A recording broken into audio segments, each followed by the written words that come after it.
Bien-aimés dans le Seigneur, shalom. Que la joie et la paix de notre Seigneur Jésus soient votre partage. C'est bien votre frère Chris Malanda. Nous sommes là pour continuer notre deuxième partie. Nous parlions du port des voiles de la femme dans l'Église. Et dans la première partie, nous avons démontré que le port des voiles pour la femme chrétienne, c'est un commandement du Seigneur. Et que ces voiles, il n'était pas question de la chevelure, mais plutôt d'un vêtement qui sert de coiffure ou qui sert d'ornement et qui contribue à la beauté de la femme chrétienne. Et nous avons donné l'essence de chacun des voiles dans la Bible. Aujourd'hui, nous voulons continuer avec notre deuxième partie dont nous avons intitulé « Les pourquoi du port du voile pour la femme chrétienne ». Pourquoi la femme chrétienne doit-elle porter le voile? Et nous allons scruter les Écritures pour voir la richesse, la profondeur de cet enseignement sur le voile. Voilà, d'entrée de jeu, nous disons que nous voulons nous adresser à des femmes chrétiennes. Ça, il faut bien noter. Nous ne nous adressons pas à toutes les femmes, non.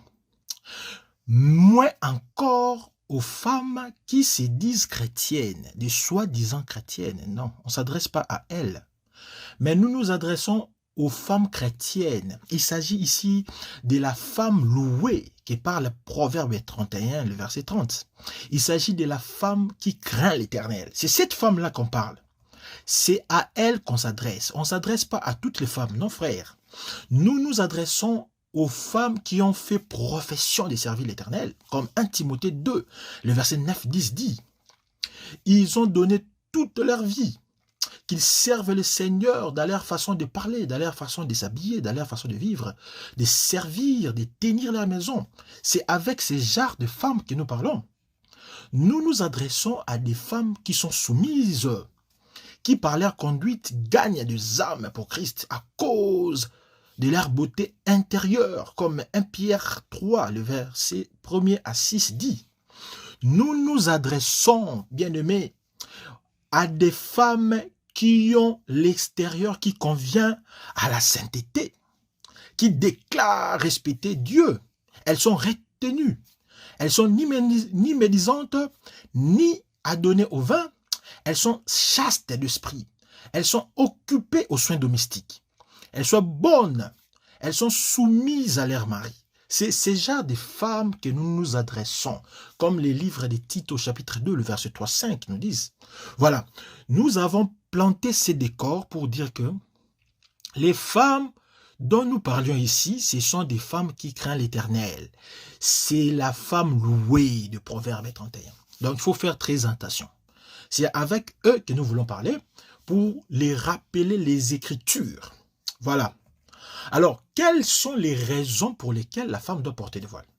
Nous allons commencer par des raisons, des révélations, pour terminer avec les raisons doctrinales. Donc, il faut déjà retenir que s'il n'y a pas de révélation, le peuple est sans frein. Vous êtes aveugle sans révélation. Pour comprendre la doctrine, il faudrait d'abord tirer l'essence de la révélation de l'Écriture. Qu'est-ce qui est caché dans le port du voile? Ou qu'est-ce qui cache le voile dans l'Église? Selon les Écritures, c'est ce que nous voulons voir. Remarquez, dans la Bible, frère, ce n'est pas la première fois que le voile soit mentionné, non. Il y a plusieurs Écritures qui montrent l'ombre du voile. Dans l'ombre, dans la révélation, nous voyons plusieurs mouvements qui nous expliquent le voile. Alors, ici, il faut me suivre très très bien parce que je suis dans la révélation. Il faut me suivre dans les mouvements que je vais articuler. Premièrement, la création est un voile. La création est un voile. Pourquoi je dis ça? La création est un voile parce que Dieu se manifeste dans sa création sans y être vu physiquement. Vous voyez? Donc la création cache Dieu. La création couvre Dieu. C'est ce que Romains, le chapitre 1er, le verset 20 nous dit. Vous allez lire à la maison. Donc, Dieu se cache dans sa création. Tout ce que l'Éternel a créé prêche Dieu. Les étoiles prêchent Dieu. Les plantes prêchent Dieu. Les hommes prêchent Dieu. Les montagnes prêchent Dieu. Dieu se cache dans sa création. Vous voyez. Et Romains nous l'explique encore très bien. Donc, la création cache Dieu. Donc, c'est un voile, vous voyez. C'est une couverture.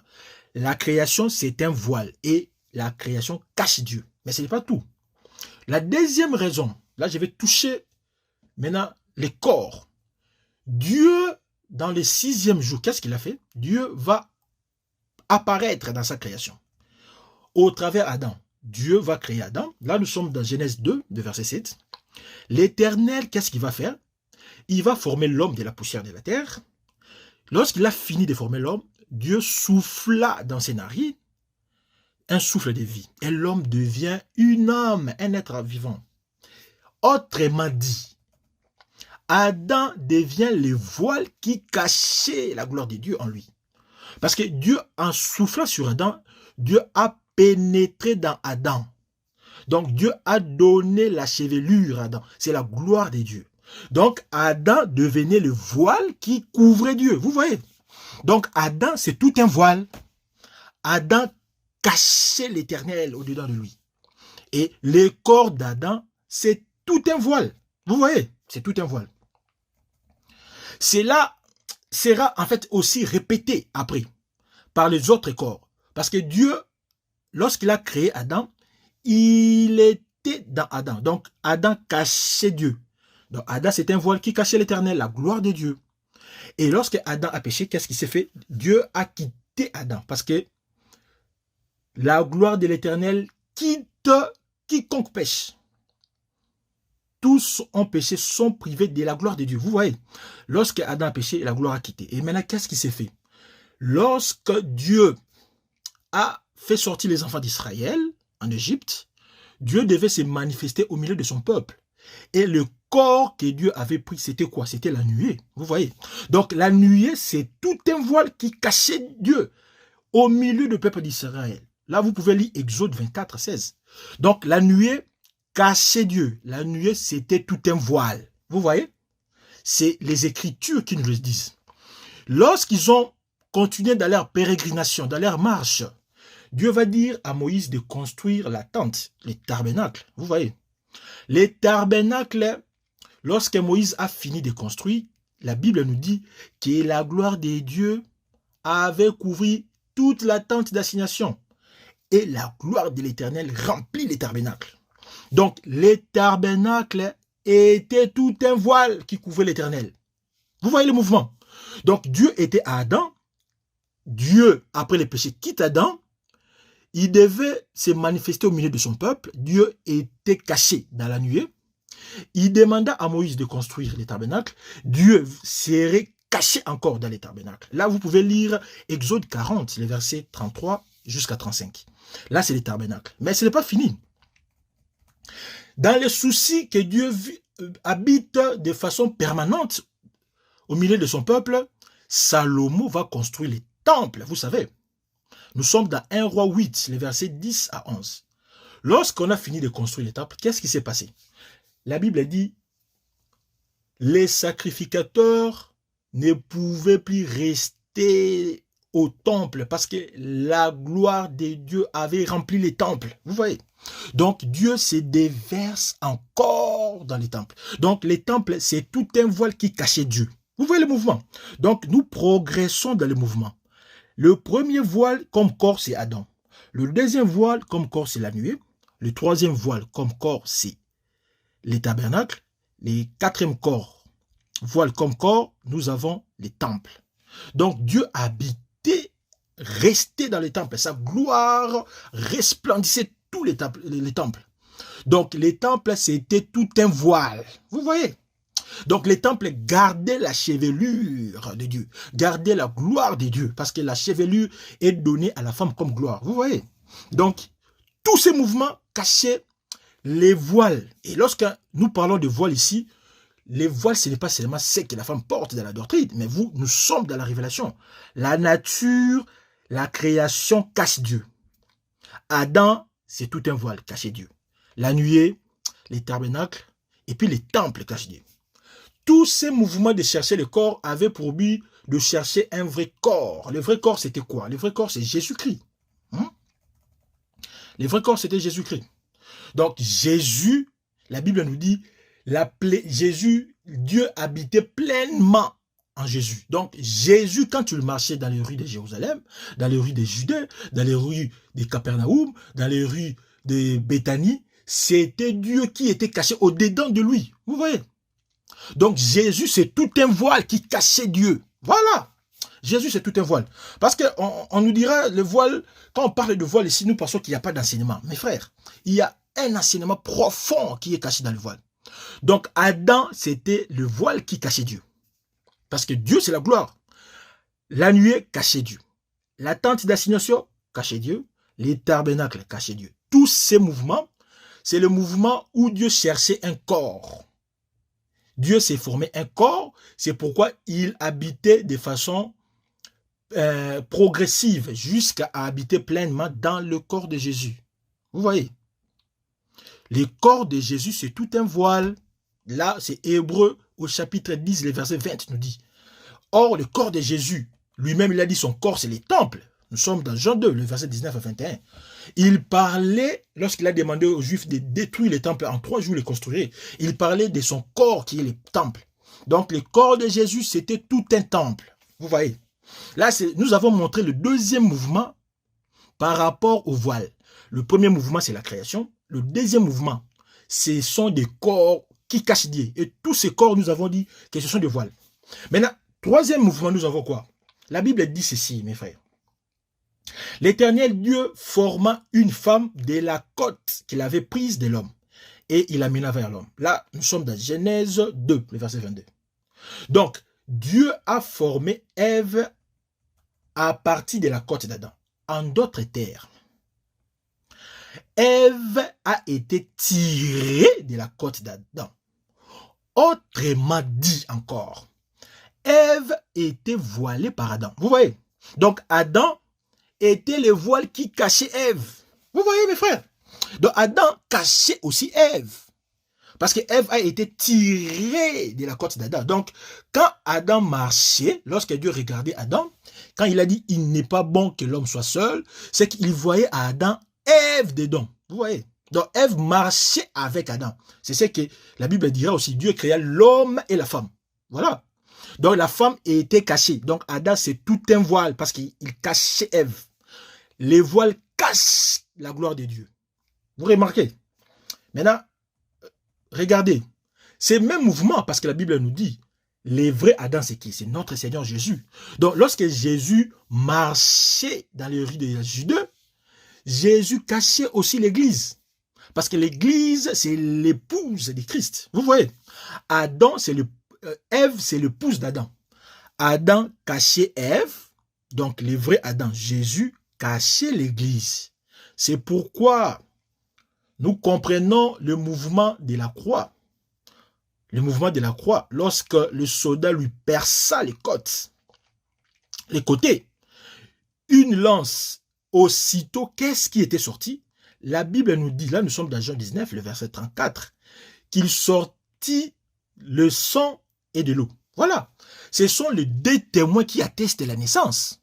Donc c'est sur la croix que l'église va sortir de la côte de Jésus. Lorsque les soldats perça les côtes, c'est la naissance de l'église. Et chaque naissance, les mamans savent, c'est là. Chaque naissance est attestée par deux témoins. Il y a les liquides, il y a de l'eau, et puis il y a les sons. Il y a la destruction du sac amniotique qui garde l'enfant. Et puis il y a l'écoulement du sang. Vous voyez, c'est toute une naissance sur la croix. Donc l'église est née sur la croix. Tout comme Adam était dormi, Dieu a fait sortir Ève de sa côte. C'est la même chose. Donc, les sangs et de l'eau attestent la naissance de l'église. Donc ça, il n'y a pas de débat. Ça, c'est le troisième mouvement. Donc, Adam, c'est le voile d'Ève Christ, c'est le voile de l'église. Donc quand Jésus marchait, c'était l'église qui était en elle. L'église vivait en lui. Voilà. Les 4 mouvements. Les 4 mouvements, là, nous devons lire une écriture. Il faut chercher une écriture, là, je pense. Nous sommes dans Matthieu 27. Voyons cette écriture, Matthieu 27. Prenons les versets 50 et 51. Jésus poussa de nouveau un grand cri et rendit l'esprit. Et voici, les voiles du temple se déchirant en dés, depuis les hauts jusqu'en bas. La terre trembla, les rochers s'y fondirent. Voilà. Ici, cette écriture nous dit quoi? Que les rideaux qui gardaient le lieu très saint à la mort de Jésus se déchirant en 2 parties, du haut en bas. Autrement dit, l'arche d'alliance qui était dans le lieu très saint, dans le lieu saint des saints, arche d'alliance qui est Dieu, était voilée dans le lieu très saint. Vous voyez? Donc pour voir l'arche d'alliance, il fallait d'abord traverser le voile. Or, les voiles qui cachaient Dieu, c'était Jésus. Vous voyez? C'est ces voiles qui se déchirent, c'est Jésus. Parce que Hébreux 10, le verset 19 à 20, tu nous dis que nous avons accès, la libre accès dans le sanctuaire grâce à la mort de Jésus. Parce que le voile s'est déchiré et le voile c'est le corps de Jésus. Donc c'est par Jésus que nous voyons Dieu. Donc Jésus cachait Dieu. Jésus représente les voiles qui séparaient le lieu saint du lieu très saint. Vous remarquez? Donc pour voir l'arche d'alliance, il fallait traverser le voile. Et à la mort de Jésus, Jésus nous a donné l'accès, la libre entrée d'entrer dans le sanctuaire. Nous pouvons alors voir Jésus, nous pouvons alors voir Dieu dans sa gloire parce que le voile a été déchiré. Donc les voiles du lieu très saint cachaient l'arche d'alliance. Jésus cachait la gloire de Dieu en lui. Et par sa mort, il nous a donné la libre entrée dans le sanctuaire parce qu'il a construit une nouvelle route au travers le voile qu'il a déchiré son corps. Par sa mort, nous avons l'accès. Vous remarquez, donc ça c'est le 4e mouvement. Le voile du temple, c'est le corps de Jésus. Et prenons le 5e mouvement. Dans le 5e mouvement, ici, nous parlons maintenant de la réalité dans la révélation du pourquoi de la femme porte le voile. Pourquoi est-ce que la femme porte le voile? La femme qu'on demande de porter le voile, ce n'est pas la première mention, non. Il y a dans la Bible 2 personnes qui ont porté le voile. Nous avons donné l'autre fois dans la doctrine. Mais ici, maintenant, je suis dans la révélation. Lisons une écriture. Nous sommes dans Exode 28. Exode 28, cherchons le verset. Exode 28, prenons le verset 39 jusqu'à 40. Je lis au nom de Jésus. Tu feras la tunique de fin lin. Là, c'est Dieu qui dit à Moïse. Tu feras une tiare de fin lin. Tu feras une ceinture brodée. Pour les fils d'Aaron, tu feras des tuniques. Tu leur feras des ceintures et tu leur feras des bonnets pour marquer leur dignité et pour servir de parure. Vous voyez. Donc, ici, Dieu recommande à Moïse, lorsqu'il va coudre les vêtements, qu'il doit prévoir une tiare de fin lin. Dans d'autres versions, on parle de turbans. Et puis, pour les fils d'Aaron, il devait prévoir des bonnets. Cette écriture nous cache quoi? Aaron et ses fils portaient des coiffures, portaient des parures, parce qu'il a dit, ça servira de parure, de coiffure. Donc, la tiare ou les turbans devaient servir à couvrir la tête d'Aaron. Les bonnets devaient servir à couvrir la tête des fils d'Aaron. Donc, le souverain sacrificateur portait la tiare, les sacrificateurs portaient les bonnets. Mais pourquoi est-ce qu'ils devaient porter ça?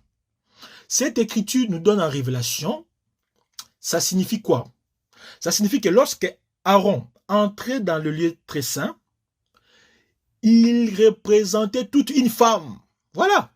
Donc lorsque Dieu voyait Aaron comme une femme qui qui est en train de cuisiner. Parce qu'Aaron préparait pour l'Éternel. Vous en souvenez encore? Les sacrificateurs, ce sont en fait des cuisiniers. Donc, les sacrificateurs préparaient la nourriture pour Dieu.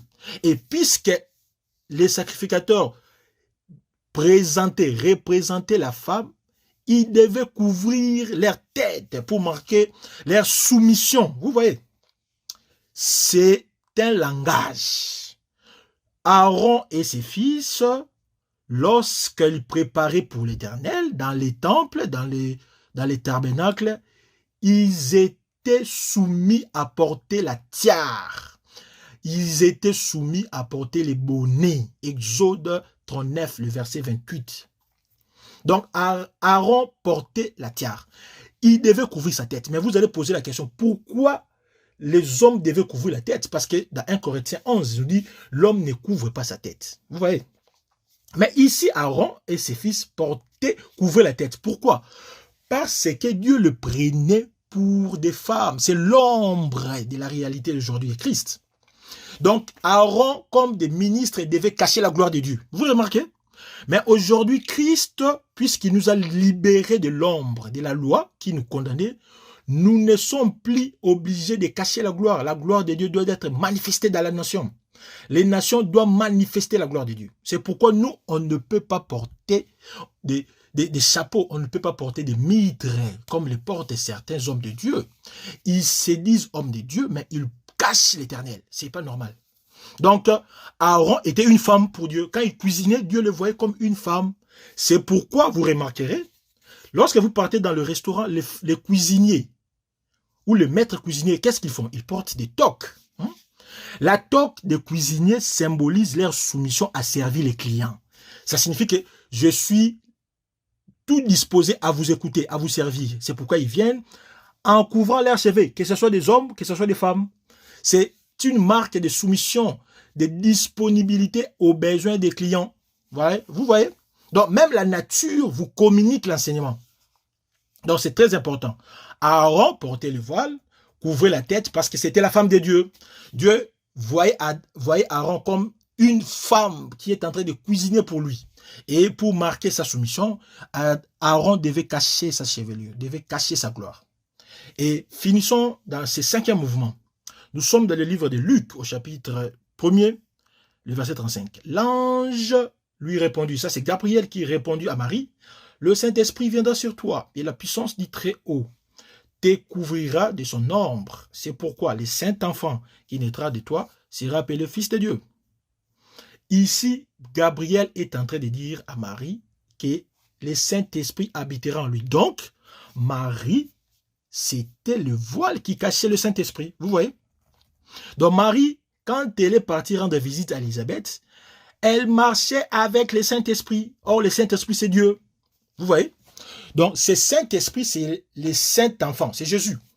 Donc, Marie cachait Dieu en elle.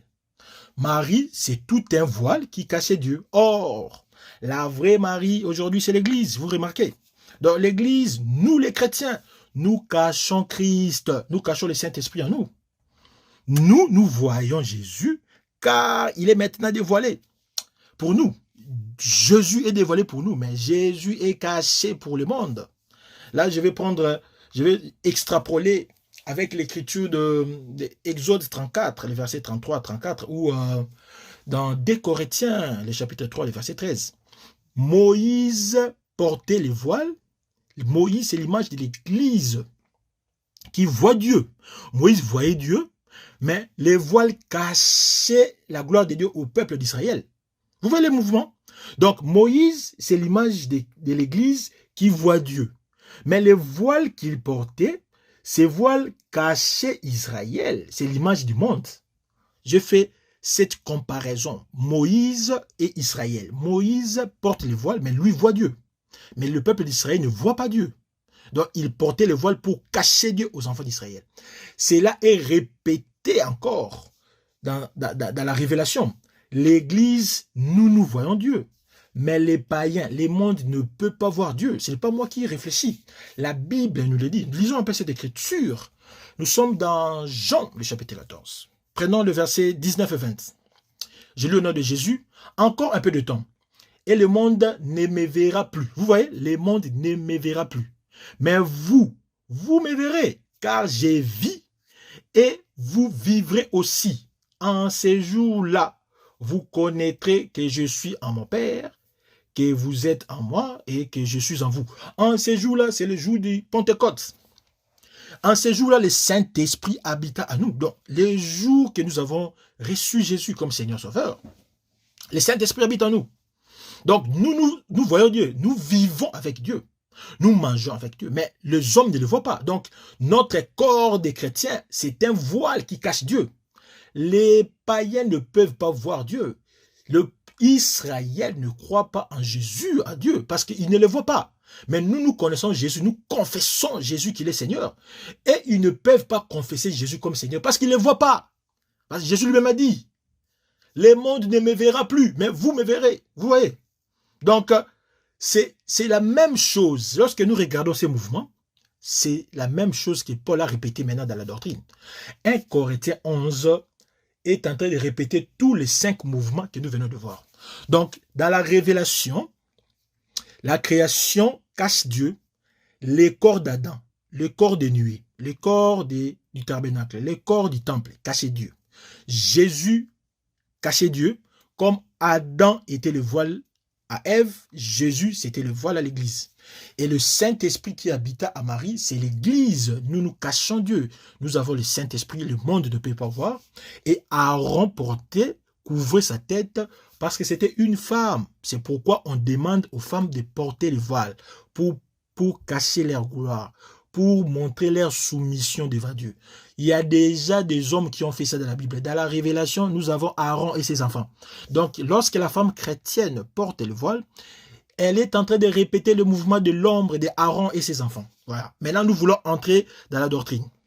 Dans la doctrine, nous voulons donner pourquoi les femmes doivent porter des voiles. Voilà. Ici, nous allons lire chaque verset par verset et nous allons expliquer. Mais il faut retenir, il y a 4 raisons. Lorsque vous lisez 1 Corinthiens 11, vous allez remarquer qu'il y a 4 raisons qui font que la femme chrétienne porte le voile. Autrement dit, il y a 4 raisons pour lesquelles il ne devrait pas y avoir d'insubordination féminine dans l'Église. 4 raisons, 4 motifs. Je vais énumérer ces 4 motifs. Première raison, c'est un ordre divin. Deuxième raison, c'est un ordre de la création. Troisième raison, c'est à cause des anges. Et puis, 4e raison, c'est le témoignage de la nature. 4 raisons. Donc, vous voyez, nous allons développer ces 4 raisons en profondeur. Donc, vous allez, aujourd'hui, ça ne sert à rien de courir à besogne. Nous allons entrer en profondeur pour que vous soyez éclairés et qu'on ne puisse plus vous mentir des conséquences qui découlent du refus de porter le voile. 4 raisons. Nous allons développer une raison par une. Nous commençons par la première raison. La première raison de porter le voile pour une femme, c'est un ordre divin. C'est un commandement du Seigneur. Nous allons lire 1 Corinthiens 11. Nous allons prendre le verset 4 jusqu'au verset 6. Nous lisons les versets 4 jusqu'à 5. Première partie. Et puis nous allons lire le verset 6. Tout homme qui prie ou qui prophétise la tête couverte déshonore son chef. Toute femme, au contraire, qui prie ou qui prophétise la tête non voilée déshonore son chef. C'est comme si elle était rasée. Vous avez remarqué l'écriture. L'homme qui prie la tête couverte et la femme qui prie ou qui prophétise la tête découverte déshonorent leur chef. La question que nous allons poser ici, c'est qui est ce chef? Voilà. Pour comprendre les chefs ici, nous devons remonter au verset 3 de 1 Corinthiens 11. Lisons le verset 3. Je veux cependant que vous sachiez que Christ est le chef de tout homme, que l'homme est le chef de la femme, et que Dieu est le chef de Christ. Vous avez remarqué? Donc, à la lecture de cette écriture, qui est le chef de l'homme? Le chef de l'homme, qu'il soit marié ou qu'il soit célibataire, les chefs de l'homme, c'est Christ. Donc, Christ est le chef de l'homme. Lorsque l'homme couvre sa tête, il est en train de déshonorer Christ. C'est ce que ça signifie. Maintenant, qui est le chef de la femme? Les chefs de la femme, c'est l'homme. Nous avons lu ça. Les chefs de la femme, c'est l'homme. D'ailleurs, ici, la femme, il est question de la femme mariée. Vous serez d'accord avec moi. Parce que le chef de la femme mariée, c'est son mari. Éphésiens 5, le verset 23. Car le mari est le chef de la femme. Vous voyez? Donc, le chef de la femme, c'est son mari. Mais une question demeure. Si pour l'homme qui soit marié ou qui soit célibataire, son chef c'est Christ. Maintenant, quel est le chef d'une femme célibataire? C'est ça la question. Mais vous allez remarquer ceci, bien-aimés. Beaucoup prêchent que seule la femme mariée est concernée par cette écriture de 1 Corinthiens. C'est seulement la femme mariée qui doit porter le voile pour montrer sa soumission, parce que c'est la femme mariée qui a un homme qu'elle doit respecter, et que la femme célibataire, elle n'a pas de problème parce qu'elle est indépendante. Elle n'est pas soumise à un homme. Elle n'a aucun chef. Donc, cette écriture ne parle que de la femme mariée. Eh bien, mes bien-aimés, si jamais vous écoutez cet enseignement, si jamais vous êtes prédicateur et que vous avez prêché de cette manière, ou si vous continuez à prêcher de cette manière jusqu'aujourd'hui, il est temps pour vous de repentir, frère. Il faut vous repentir. Repentez-vous, frère. Repentez-vous. Ça, ce n'est pas un enseignement des enfants de Dieu. Non, bien-aimés. Si vous avez toujours écouté cet enseignement, bien-aimés, mes sœurs, si vous avez toujours écouté cet enseignement, cessez d'écouter ce genre d'enseignement à partir d'aujourd'hui. Parce que c'est un enseignement qui vous amène tout droit vers la géhenne. C'est vraiment un enseignement luciférien. Il faut faire très attention. Il faut savoir, bien aimé, la femme dont on parle ici, c'est pourquoi j'avais commencé demi. Nous ne parlons pas de toutes les femmes du monde, non, bien aimé. Nous parlons des chrétiennes. Donc, c'est une femme qui appartient à l'Église. Cet aspect de choses, il ne faut pas l'oublier dans votre tête. Nous parlons de la femme chrétienne.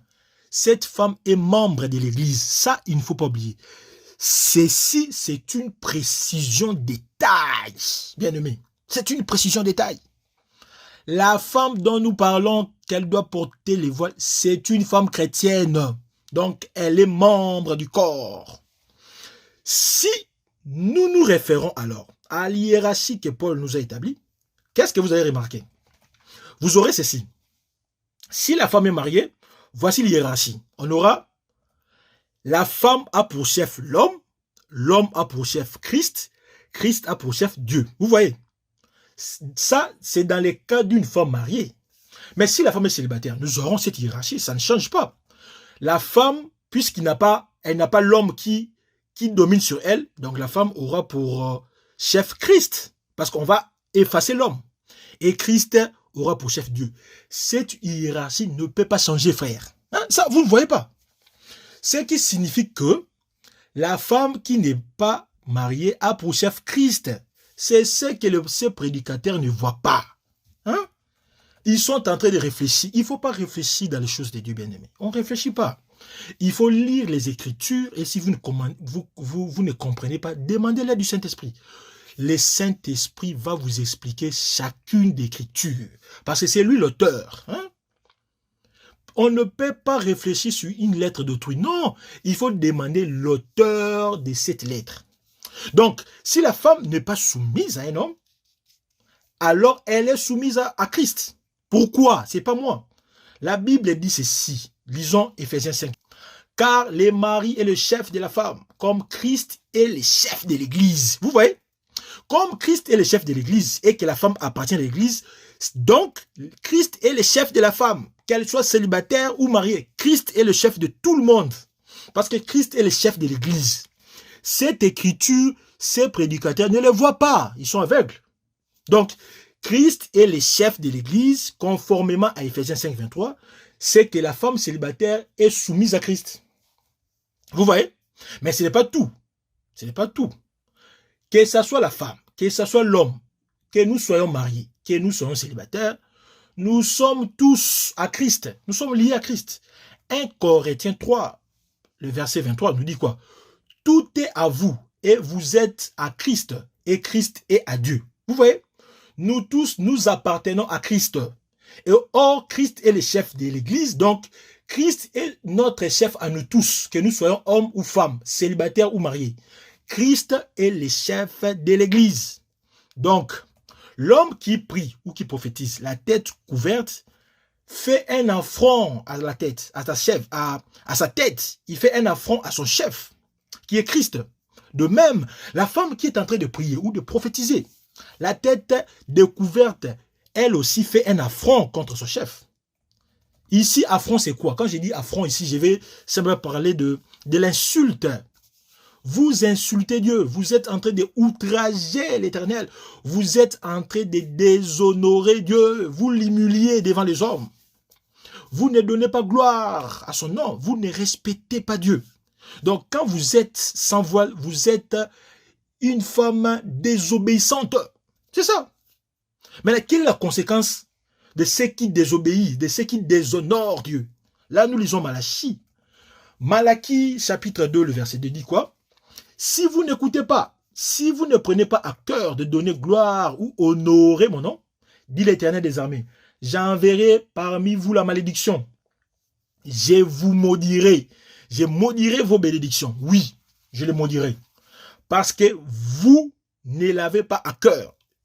Donc, ceux qui n'honorent pas Dieu, vous, les femmes qui ne mettez pas le voile, vous, les hommes qui mettez des mitres, des calottes, je ne sais pas, n'importe quel chapeau dans la tête, vous êtes en train de donner pas gloire à l'Éternel. Vous déshonorez le nom de l'Éternel.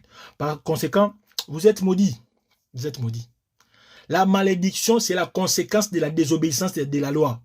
Ce n'est pas comme le prédicateur de la dîme prêche. Si vous ne payez pas la dîme, vous avez la malédiction. Comme si la dîme avait une sanction spéciale pour la dîme. Non, c'est pas ça, frère. Si on ne payait pas la dîme, c'était une désobéissance à la loi, parce que la loi était en vigueur. Vous voyez? Donc la désobéissance, elle est question, la malédiction plutôt, elle est question de la désobéissance à la loi. Deutéronome 27, 26. Jérémie 11, 3. Vous pouvez lire à la maison. Deutéronome 28, 15 à 20. Reprend la liste des malédictions qui vont suivre si vous ne respectez pas la loi. Ce n'est pas la dîme. Ce n'est pas l'effet de porter le voile qui est sanctionné. Non. L'effet de porter le voile est sanctionné parce que c'est une désobéissance. Vous remarquez? Donc, quand vous ne portez pas de voile ou quand vous portez des chapeaux comme homme, vous êtes maudit. Mais quand vous respectez la loi, quand vous respectez les commandements de Dieu, qu'est-ce qui se passe? Malachie, chapitre 4, verset 2. Mais pour vous qui craignez mon nom, voilà, quand vous craignez le nom de l'Éternel, le soleil de la justice se lèvera pour vous. Vous voyez?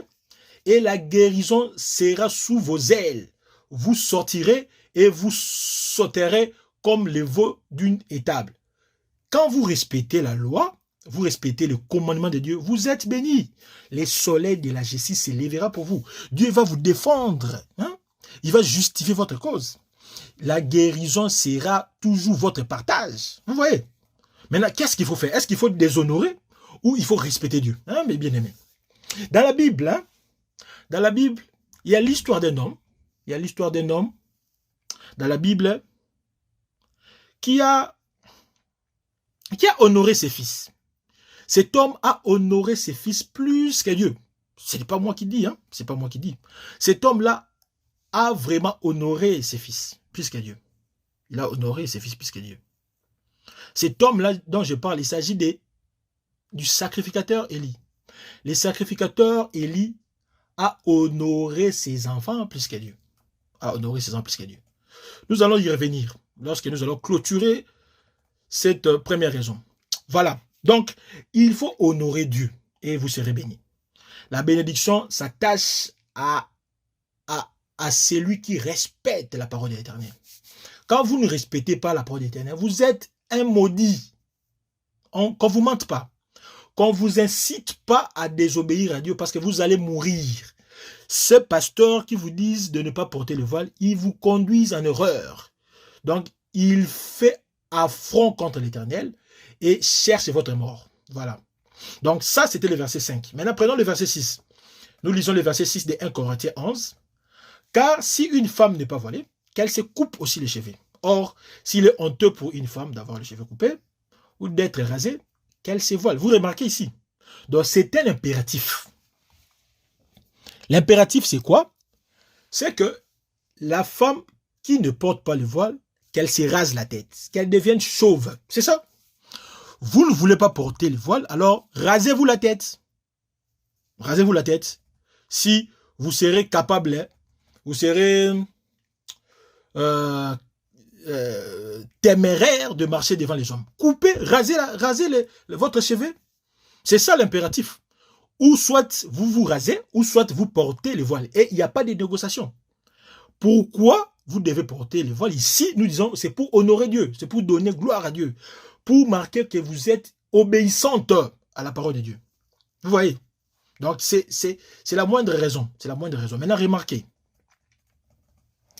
Nous avons dit, lorsque nous avons lu le verset 5 de 1 Corinthiens 11, on a dit que si la femme prophétise ou prie la tête non voilée, c'est comme si elle était rasée. Vous avez remarqué? Comme si elle était rasée. Donc, Paul fait une comparaison. Paul fait une corrélation entre les faits de ne pas porter le voile et les faits d'être rasé. En d'autres termes, Paul fait une relation entre la tête découverte et la tête rasée. La tête non voilée et la chauveté. Retenez cette relation que je vais te dire très bien. Mettons ça entre parenthèses, nous allons y revenir pour cela. Autrement dit, Paul dit ceci. Une femme qui ne se couvre pas sa tête, c'est une chauve aux yeux de Dieu. Vous voyez? Parce que la tête non voilée égale chauveté.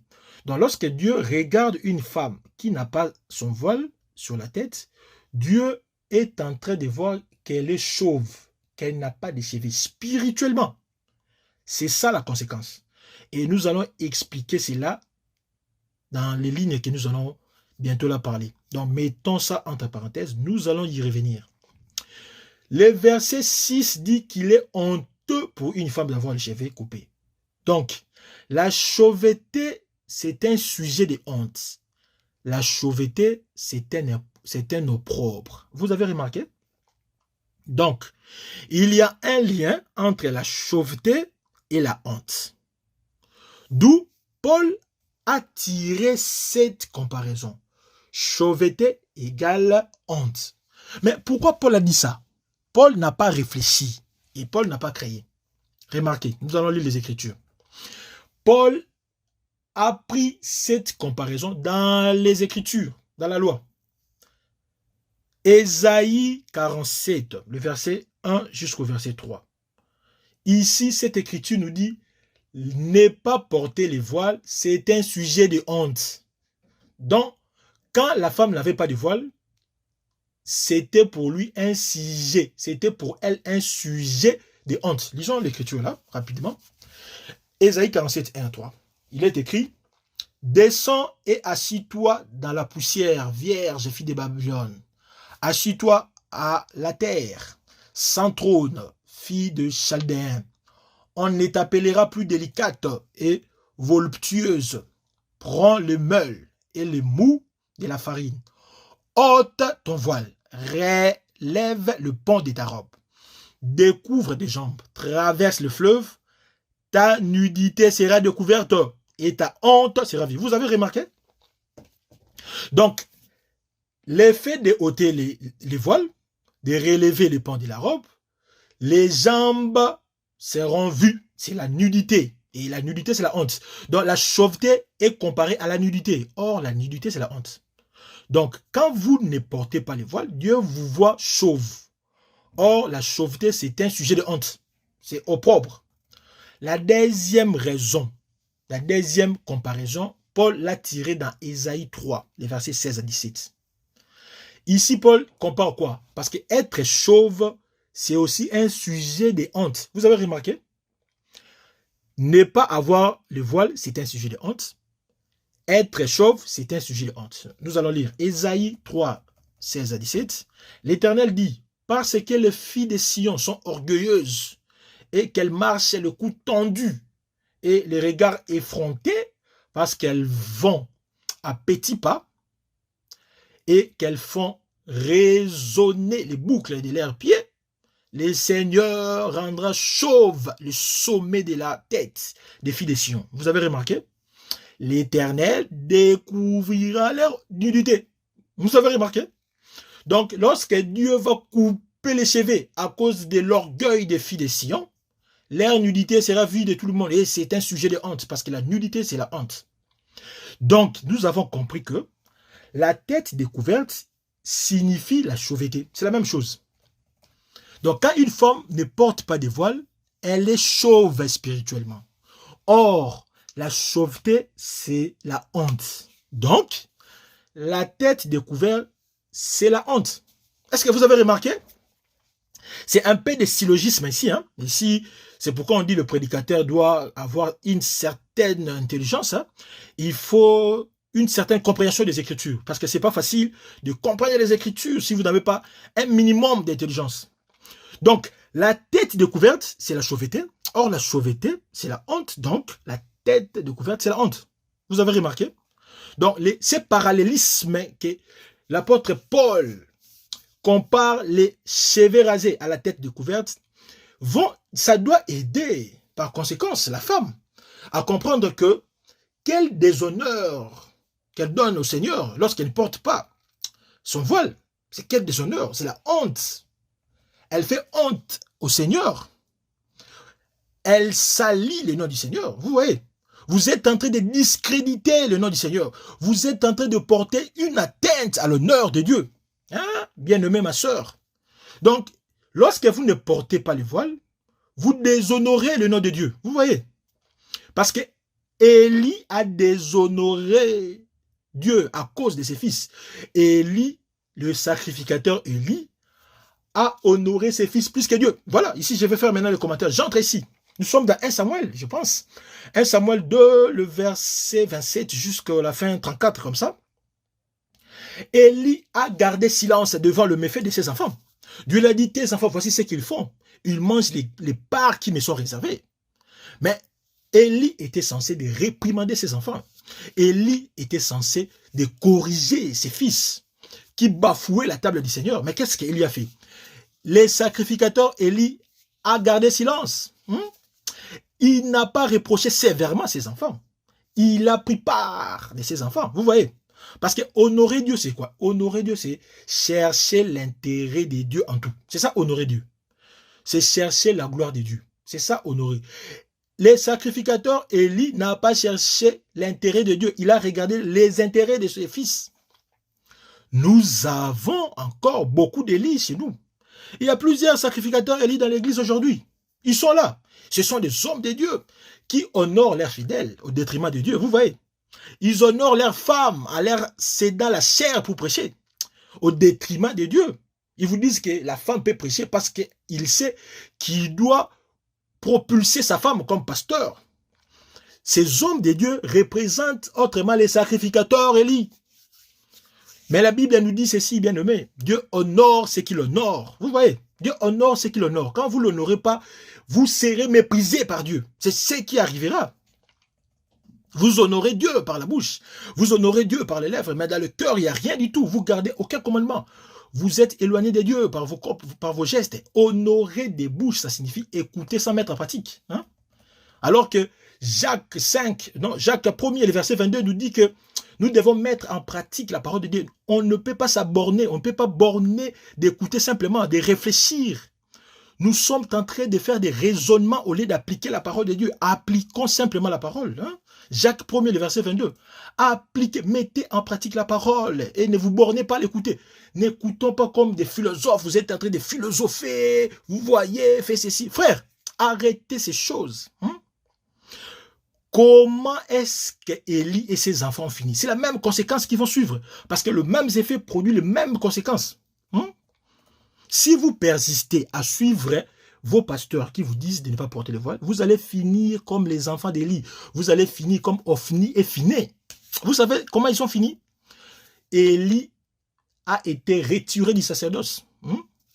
Élie a été jugé sévèrement. C'est pourquoi Paul dit dans Galates 5, le verset 10, que ce qui vous trouble, c'est lui qui vous trouble là, quel qu'il soit bishop, qu'il soit pape, qu'il soit archibishop, qu'il soit docteur de docteur, prophète des nations, quel que soit son nom, parce qu'il vous trouble, il apportera la peine. Vous voyez? C'est lui qui vous induit en erreur. C'est lui qui vous induit en erreur. C'est lui. Donc vous allez mourir comme Ophni et Phiné. Ils étaient morts. Ils étaient morts. Vous savez l'histoire. Ils étaient morts. Donc vous allez mourir. Mourir ici, ça signifie que vous allez rater l'enlèvement. Vous ne serez pas enlevé. Donc, une femme sans voile, c'est une femme chauve. Vous avez remarqué. Donc, quand tu ne portes pas le voile, vous êtes une femme chauve. Donc, vous n'avez pas de cheveux. Or, la chevelure, c'est votre gloire. Donc, vous n'avez pas de gloire. Vous n'avez aucune gloire devant Dieu. Ce qui fait que, dans la Bible, la femme rasée, la femme chauve, c'est une femme infidèle. Ah, ça, vous ne savez pas. Je vous apprends maintenant. Une femme infidèle ou une femme qui était accusée d'infidélité, d'adultère, on rasait les cheveux. On l'a rasé les cheveux. Voilà. Nous prenons nombre 5. Vous allez lire à la maison nombre 5. Prenons les versets 11 à 12 et puis le verset 18. Ici, ce qui nous concerne, c'est le verset 18.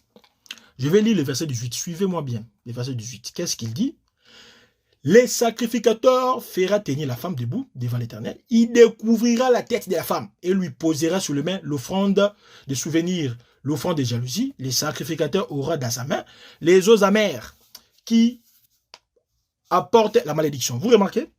Donc, cette femme qui était accusée par son mari, soupçonnée d'être infidèle, cette femme était rasée. Donc, quand vous êtes chauve, vous avez l'état d'une femme adultère. C'est ça. Je vais encore lire dans la version, prenons la version français courant. J'aime cette version ici. Il dit, les sacrificateurs, il décoiffera la femme qui comparait devant le Seigneur. Vous voyez? Donc, la femme était, on devait raser la femme parce qu'elle est infidèle. Donc, une femme chauve dans la Bible, c'est une femme infidèle. C'est une femme adultère. C'est comme ça que Dieu vous voit. Ça, vous ne savez pas, je vous apprends maintenant. La deuxième raison, la femme qui était chauve dans la Bible, c'est une esclave. C'est une prisonnière de guerre. Parce que Deutéronome 21, le verset 10 à 13, là vous allez lire à la maison, mais je prends une partie, on dit dans « Lorsque tu iras en guerre contre les ennemis, si l'Éternel les livre entre tes mains, et que tu leur fasses des prisonniers, peut-être tu verras parmi les captives une femme belle de figure. Auras-tu le désir de la prendre pour femme? Alors qu'est-ce que tu feras? Tu l'amèneras dans l'intérieur de la maison. Elle se rasera la tête. Tu vois? Donc une femme esclave qui a été capturée comme esclave, elle s'est rasée la tête. Donc c'était l'état d'une esclave. Vous remarquez? Donc ça, vous ne savez pas. Ça, vous ne savez pas. Vous voyez? Maintenant, qu'est-ce que nous devons retenir de ce premier commandement? L'ordre divin. Une femme qui prie ou une femme qui prophétise, la tête non voilée, la tête découverte, nous avons dit, elle est en train de désobéir à Dieu. Vous voyez, elle est en train d'insulter Dieu. Elle est en train de donner pas gloire à Dieu. Donc, elle est maudite. Cette femme qui ne porte pas la voile, elle est maudite. Or, les maudits ne connaîtront pas la grâce. Les maudits ne connaissent pas la grâce, ne connaissent pas la grâce, parce que Christ nous a rachetés de la malédiction. Or, vous êtes dans la malédiction, donc la grâce n'est pas pour vous. Si vous n'avez pas la grâce, donc vous n'êtes pas justifié. Si vous n'êtes pas justifié, vous ne verrez pas l'Éternel. Le royaume n'est pas pour vous. La femme qui ne porte pas les voiles, pendant qu'elle prie, pendant qu'elle prophétise, cette femme est vue comme une femme adultère, nous avons dit. Donc, Dieu te voit chauve, et en te voyant chauve, vous êtes une femme adultère. Aux yeux de Dieu. Physiquement, vous pensez être belle. Vous pensez être bien. Mais Dieu vous voit une femme adultère. Nous avons lu ça dans Nombre 5. Vous êtes une femme adultère. Or, la Bible dit quoi, bien aimé? Dans 1 Corinthiens 6, 9, dit que les adultères n'hériteront pas le royaume. Vous voyez? Puisque vous ne portez pas le voile, donc vous êtes une adultère. Vous n'hériterez pas le royaume. Vous n'hériterez jamais le royaume. Voilà. Parce que Dieu juge les adultères. Il a dit que les lits conjugale soit exempte des de l'impudicité et des débauches. Parce que Dieu juge et les adultères et les débauchés. Dieu juge les adultères. Donc vous êtes déjà jugés comme vous êtes là. Quand vous ne portez pas le voile, vous êtes jugé. Mais aussi, ce n'est pas seulement, vous n'êtes pas seulement une adultère, mais vous êtes aussi une esclave. Hein? Une femme chauve représentait aussi une esclave. Aux yeux de Dieu, vous n'êtes pas une femme libre. Dieu vous voit une esclave parce que vous n'avez pas couvert le cheveu. Donc Dieu vous voit la tête rasée. Parce qu'il a dit, si la femme ne se couvre pas, qu'elle se rase. Donc vous êtes chauve et vous êtes esclave. Or, la Bible dit quoi, mes bien-aimés? La Bible nous dit que l'esclave, c'est un enfant. Galates 4. L'esclave, c'est un enfant. Un enfant n'hérite rien. Un enfant ne peut pas hériter quelque chose, non. Parce qu'un enfant doit atteindre la majorité pour hériter. Donc, l'enfant est encore sous tutelle. Vous remarquez? Donc, puisque tu as encore un enfant, tu ne peux pas hériter le royaume parce que tu resteras enfant comme ça. Dès lors, tu ne porteras pas le voile, donc ça signifie que tu restes esclave. Et comme tu es esclave, on sait que tu es un enfant. Or, Galates 4, quand nous prenons le verset 7, je pense, nous dit que c'est les fils qui héritent, mais toi tu es un enfant. Dans le royaume des cieux est composé de fils. Là, il n'y a pas d'enfants.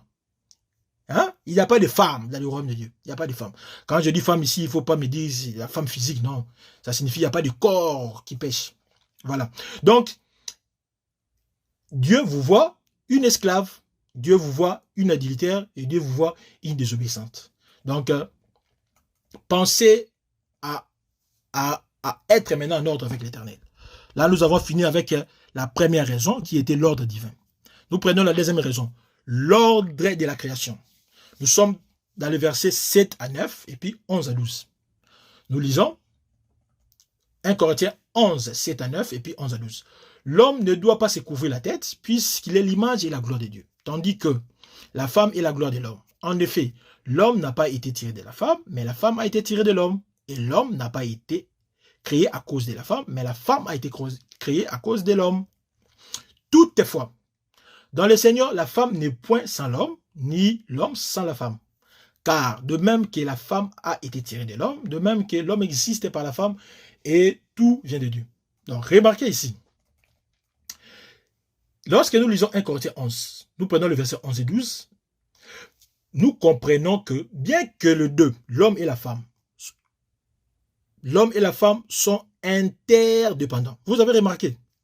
Ici, ça signifie que l'homme se complète avec la femme.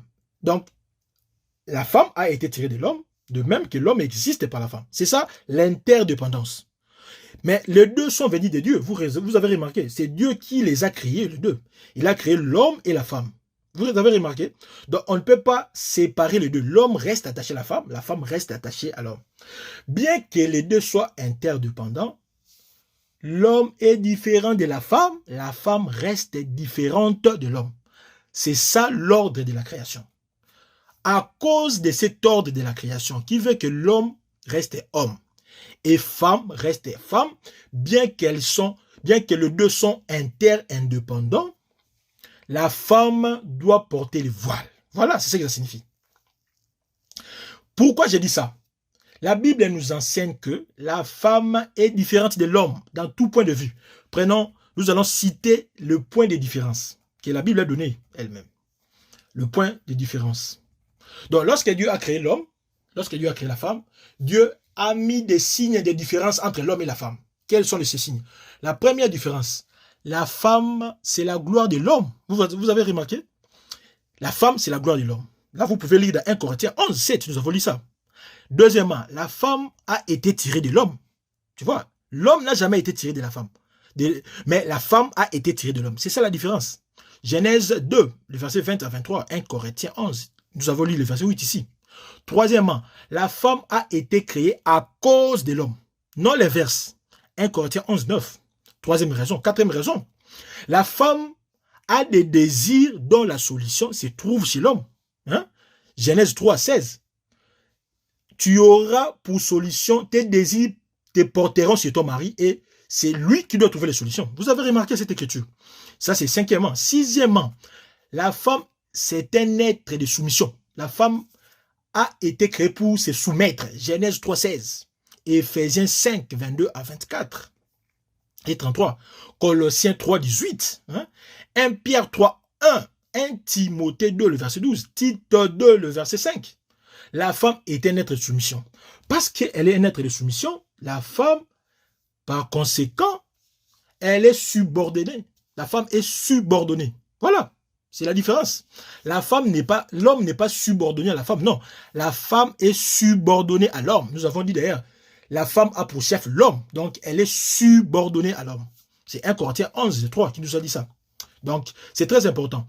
Mais, la septième différence, la femme, c'est un être faible. C'est pas moi, c'est le bien-aimé Pierre, frère Pierre qui nous dit, 1 Pierre 3, le verset 7. La femme, c'est un être plus faible. C'est la raison. Donc, la femme, c'est un être faible. Moi, je suis un homme fort, homme. Huitième différence, la femme, c'est le corps de l'homme. Vous voyez? La femme, c'est la chair de l'homme. L'homme, c'est l'esprit. Vous voyez? En réalité, à l'homme, c'est l'esprit. Donc, l'homme, c'est l'esprit. La femme, c'est la chair. La femme, c'est le corps. Vous avez. Donc, nous avons énuméré ici 8 différences. La nature n'a pas contredit ces différences. Non. Ces 8 différences ici, la nature n'a pas contredit. La nature ne dit pas le contraire. La nature elle-même ne vous enseigne pas que l'homme est différent de la femme. Quand vous voyez même comme ça. Dieu a fait l'homme différent de la femme. Dès par les sexes, ils sont différents. Par l'apparence, ils sont différents. La démarche, ils sont différents. Par la morphologie, ils sont différents. Par la voix, ça, on sait savoir, ça c'est la voix de l'homme, ça c'est la voix de la femme. Il y a bien de nettes différences, hein, bien aimé. Donc, l'Éternel veut comme ça. L'Éternel veut quoi? Veut que lorsqu'il voit l'homme, il voit que l'homme garde ses caractéristiques. Lorsqu'il regarde la femme, il voit que la femme garde ses caractéristiques. C'est ça le dessein de Dieu. C'est ça la volonté parfaite de Dieu. Donc, une femme qui se permet, qui prend le luxe de ne pas porter le voile, alors elle s'est fait comparer à l'homme. Vous voyez? Elle s'est fait comparer à l'homme. Donc, une femme qui ne porte pas le voile, ça signifie qu'elle est devenue un homme. Elle s'est égalée à l'homme. Parce que la Bible dit, c'est à l'homme de ne pas porter de voile ou de ne pas couvrir sa tête. Mais la femme doit couvrir la tête. Mais toi, tu dis non, moi aussi, je ne dois pas couvrir la tête. Vous remarquez? Vos pasteurs vous disent, il ne faut pas couvrir la tête. En d'autres termes, vous êtes en train de faire ce que le serpent a fait au jardin. Là, Dieu a dit, si vous mangez les fruits, vous mourrez certainement. Mais le serpent dit, non, vous ne mourrez pas. Vous avez remarqué? Donc, le pasteur ou vous-même, vous vous donnez le rôle du serpent. Même si je ne porte pas, il n'y a pas de problème. Non, ma sœur, il y a un problème. Parce que quand vous ne portez pas, vous vous égalez à l'homme. Ça signifie vous anéantissez les Écritures. Vous anéantissez la différence que Dieu a voulu qu'il soit entre l'homme et la femme. C'est ce que vous ne voyez pas. En d'autres termes, hein, bien aimé, en d'autres termes, mes chers pasteurs, vous qui prêchez l'effet de boycotter de porter le voile, vous violez Deutéronome 22, le verset 5. Hein? Vous violez ça. Lisons un peu ça. Deutéronome 22, le verset 5. Une femme ne portera point un habillement d'homme et un homme ne mettra point de vêtements de femme. Car quiconque fait ces choses est en abomination à l'Éternel, ton Dieu. Vous remarquez? Donc, une femme qui ne porte pas le voile sur sa tête, elle est en abomination à l'Éternel. Tout ce qu'elle fait est en abomination avec l'Éternel. Voilà. Parce que tu t'es donné ce rôle de l'homme, parce que l'homme ne porte pas le voile. Toi aussi, tu dis non, moi aussi, je ne porte pas le voile. Donc, vous vous êtes égalé à l'homme. Vous avez effacé les différences qui existent entre vous et l'homme. Donc, vous vous êtes comporté comme un homme. Vous avez fait ce que l'homme fait. Et vous êtes en abomination. C'est ce que la Bible dit, Deutéronome 22, 5. Votre prière est en abomination.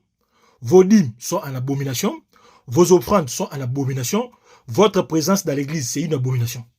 Tout ce que vous faites, c'est une abomination. Voilà. Parce que Proverbe 28, le verset 9 dit que si quelqu'un détourne son oreille pour ne pas écouter la loi, sa prière même est une abomination. Vous voyez? Donc, quand tu es en train de prier là, la tête non couverte, votre prière, c'est une abomination. Donc, ça énerve l'Éternel. Vous énervez Dieu par vos prières. C'est pourquoi le frère Jacques avait dit, vous priez très mal. Vous ne savez pas prier. Proverbe 21, le verset 27. Ou quand vous lisez aussi, Proverbe 15, le verset 8. Les sacrifices des méchants est quelque chose d'abominable. Les sacrifices de méchants est en horreur à l'Éternel. Vous voyez, vous êtes une abomination devant l'Éternel. Donc, Dieu vous déteste. Dieu est ce qui désobéit. Vous êtes en horreur devant les yeux de l'Éternel. Allez-y comprendre la conséquence.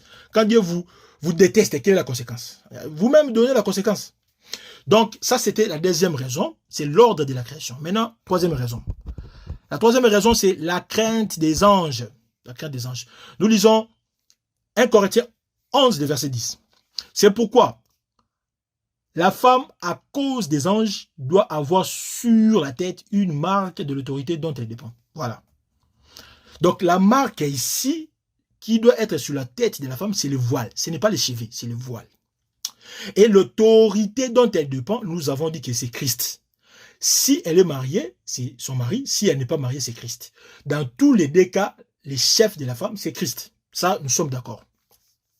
Donc, à cause des anges, c'est une obligation. À cause des anges, vous êtes appelés à couvrir votre tête. Donc, vous ne pouvez pas. La Bible dit, à cause des anges, elle doit. Vous avez remarqué, c'est une obligation. La Bible ne dit pas, elle peut porter. La Bible dit, elle doit porter le voile pour montrer qu'elle est soumise et dépendante. Ça, c'est très important. Maintenant, la difficulté ici que nous avons, c'est quoi? Paul dit à cause des anges, mais il ne donne pas de raison.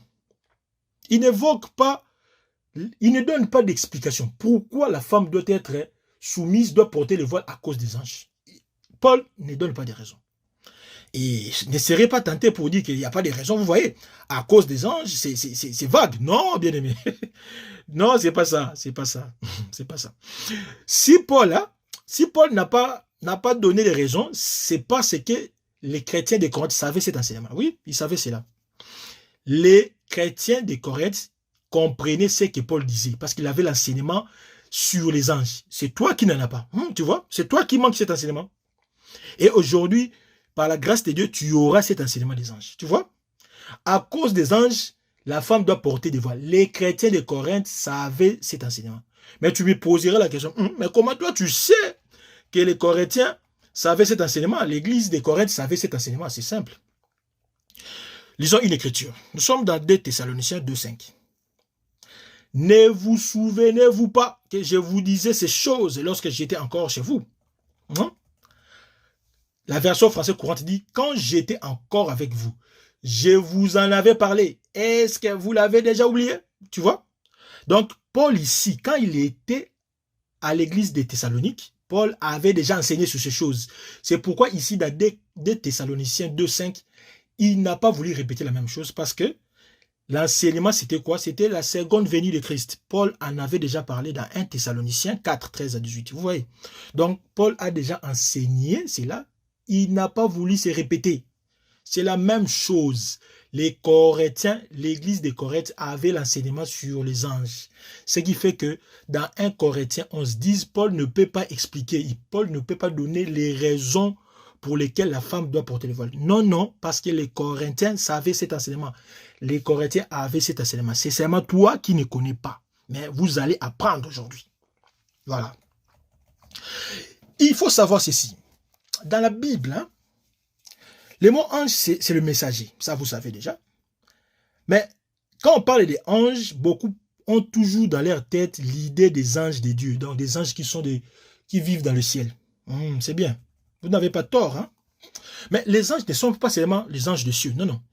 Il n'est pas seulement question des anges de Dieu. Non. Dans la Bible, le mot ange ici, il y a 3 connotations. Quand on dit ange, nous avons les anges de Dieu. Donc ici, nous évoquons l'écriture des Hébreux 1, le verset 14. Ce sont des esprits célestes qui sont envoyés par Dieu pour exercer un ministère en faveur de ceux qui doivent hériter le salut. Vous voyez? Hébreux 1, verset 14. Ça, ce sont des anges élus. Ce sont des anges des dieux. Ce sont des saints anges. OK? Mais ce n'est pas seulement eux les anges. Lorsque nous lisons Apocalypse, le premier verset, le premier chapitre, le deuxième chapitre, le troisième chapitre, il est question aussi là-bas des anges. Vous avez remarqué? Donc, parle à l'ange d'Éphèse, parle à l'ange de Smyrne, parle à l'ange de Bergame, parle à l'ange de Thyatire, parle à l'ange de Sardes, parle à l'ange de Philadelphie, parle à l'ange de Laodicée. Vous avez remarqué? Ici, l'Éternel lui-même, Jésus, demande à Jean de parler écrit à l'ange d'Éternel. Écrit, écrit. Donc, l'ange ici, ce n'est pas l'ange de Dieu, non, ce sont deux personnes. Il est question ici des ministres de Dieu. Vous voyez? Donc, les ministres de Dieu sont aussi des anges. Ça, vous ne savez pas. Je vous rappelle à votre mémoire. Et puis, troisième signification de l'ange, l'ange aussi, c'est tout frère, c'est tout homme. Vous avez remarqué, lorsque nous l'avons lu, les textes de Hébreux 13, le verset 2, où il dit, n'oubliez pas l'hospitalité, car en l'exerçant, quelques-uns ont logé des anges sans les savoir. Vous avez vu? Quand on dit quelques-uns ici, il ne s'agit pas des anges qui venaient avec l'apparence d'hommes. Non. Il s'agit effectivement de personnes, de frères, de sœurs. Parce que Hébreux 13, lorsque vous lisez le verset, je pense, le verset 7 ou 8 comme ça, on dit, Dieu se souvient, n'oubliez pas la bienfaisance et la libéralité, car c'est à de tels sacrifices que Dieu prend plaisir. Vous avez vu? Donc Dieu prend plaisir à ce que nous faisons, nous les hommes. Donc les hommes sont aussi des anges. Donc il faudrait mettre en tête, quand on parle des anges, il ne s'agit pas seulement des anges de Dieu, il y a aussi les ministres. Voilà. Maintenant, nous allons donner l'enseignement sur les anges de Dieu et l'enseignement sur le ministre. Pourquoi la femme doit se voiler? À cause des anges comme ange de Dieu et à cause des anges comme ministre de Christ. Voilà. Comme ange de Dieu. Les anges de Dieu sont des spectateurs. Les anges de Dieu, ce sont des témoins, en fait. Les anges de Dieu sont des gendarmes de Dieu dans l'église. Les anges observent ce qui se passe dans l'église. Les anges sont témoins de tout ce qu'on fait dans l'église. Donc, quand nous sommes dans l'église, les anges nous environnent. Ils sont là présents. Parce qu'ils sont témoins de la vie de l'église. Ce n'est pas moi qui va dire, qui réfléchit. Nous allons lire les Écritures. Nous sommes dans 1 Timothée 5, le verset 21. Je te conjure devant Dieu, devant Jésus-Christ, devant les anges élus, vous avez vu, d'observer ces choses sans prévention et de ne rien faire par faveur. Je vous conjure devant les anges élus. Donc, ici, Paul disait à Timothée quoi? Tout ce que je vous ai enseigné, tout ce que je vous ai montré, les anges sont témoins. Ils sont témoins. Donc, quand je vous enseignais, il était là. Les anges étaient là, vous regardez, ils sont témoins de tout ce que je vous ai prescrit, de tout ce que je vous ai enseigné. Donc, les anges sont là. Et ils vous observent. Vous voyez? Donc, Paul était en train de donner un avertissement. Attention, tout ce que vous faites dans l'église, les anges sont là. Autrement dit, Paul dit qu'il voit sur la terre de personnes qui par amour, les anges voient des hommes qui par amour de Dieu se soumettent à Dieu. Vous voyez, les anges regardent les hommes qui se soumettent à la volonté de leur Seigneur. Ils voient des hommes qui se soumettent à l'ordre divin. Et pour quel motif? Parce qu'ils doivent informer à Dieu. Quand vous priez dans votre église, vous avez des femmes qui ne portent pas de voile, les anges vont faire rapport. Ils vont dire, l'ange que tu as mis dans cette église, cet ange-là dit à l'air fidèle de ne pas porter le voile. Donc, les anges vont accuser l'ange, donc le ministre de cette église, pour dire, dans cette église ici, les femmes ne portent pas de voile. Il va faire rapport à Dieu. C'est ça. C'est ça. Mais Jésus l'a dit lui-même dans Matthieu 18, le verset 10. Il dit, gardez-vous de mépriser un seul de ces petits. Car je vous l'ai dit, leurs anges dans les cieux, fait quoi? Voient continuellement la face de mon Père qui est dans les cieux. Donc, Jésus confirme ici que les anges viennent lui faire rapport. Quand vous touchez à un enfant, les anges vont faire rapport, Père, il y a tel monsieur a touché l'enfant. Et l'enfant ici, c'est l'église, vous voyez, c'est les chrétiens. Donc, les anges font rapport continuellement. Ils lui font savoir à Dieu si nous obéissons à ses commandements ou pas. Vous voyez? Donc, dans cette église, toute l'église est désobéissante parce que l'ange lui-même prêche, il ne faut pas porter le voile. Donc, ça, c'est, vous voyez les conséquences. Vous voyez les conséquences. Maintenant, pourquoi les anges nous surveillent? Parce que vous allez dire, mais pourquoi ils doivent être là? Mais pourquoi ils doivent nous observer? Mais c'est simple.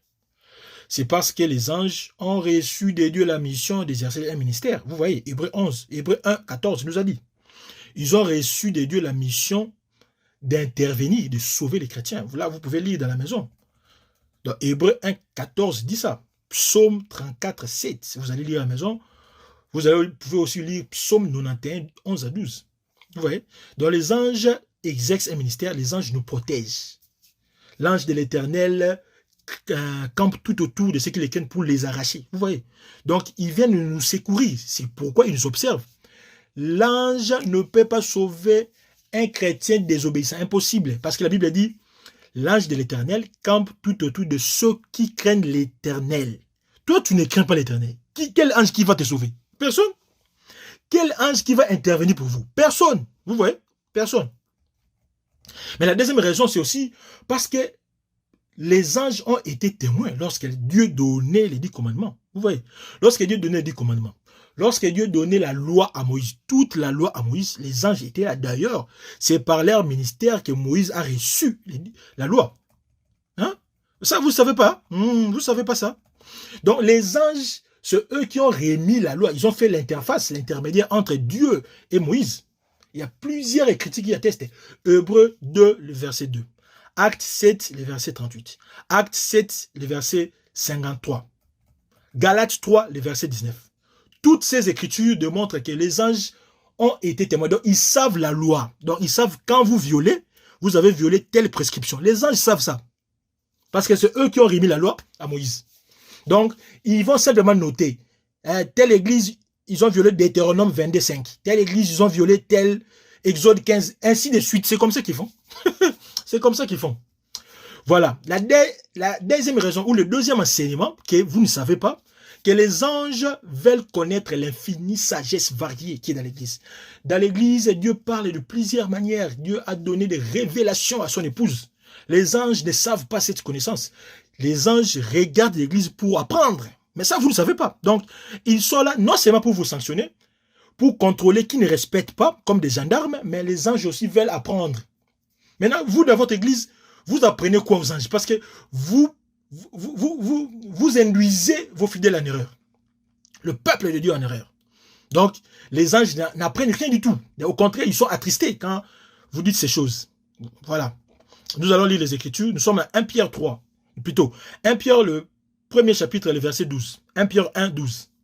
Il leur fut révélé ce qui n'était pas pour eux, mais pour vous, qu'ils étaient les dispensateurs de ces choses, que vous ont été annoncés maintenant ceux qui ont prêché l'évangile par le Saint-Esprit envoyé du ciel, et dans lesquels les anges désirent plonger leurs regards. Vous voyez, ce que les prophètes ont cherché depuis les temps anciens a été caché. Et ces messages, cette bonne nouvelle a été donnée aux apôtres le jour de la Pentecôte. La Pentecôte, Dieu a donné l'Esprit Saint. Et c'est à travers les apôtres que nous avons cet enseignement. Maintenant, nous devons pérenniser ces enseignements. La doctrine est fondée par les apôtres et les prophètes. Maintenant, les anges désirent aussi, eux aussi, apprendre. Vous voyez? Pierre nous dit que les anges sont captivés par ce que Dieu a fait dans l'église, par ce que Dieu continue à faire dans l'église. Et ils sont là en train de regarder, admirer la beauté de l'église, la beauté de la parole. Mais vous ne savez pas, vous êtes en train de désacraliser la parole de Dieu. Et ils sont attristés, ces anges. Et Ephésiens 3, 9 à 10. Et de mettre en lumière quelle est la dispensation du mystère caché. Hein, vous voyez, de tous les temps, en Dieu, qui a créé toutes choses afin que les dominations et l'autorité.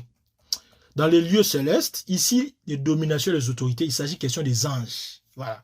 Parce que vous allez lire Colossiens 1, 16, 1 Pierre 3, 22, Romains 8, 38 à 39, Ephésiens 1, 21, Ephésiens 3, 10.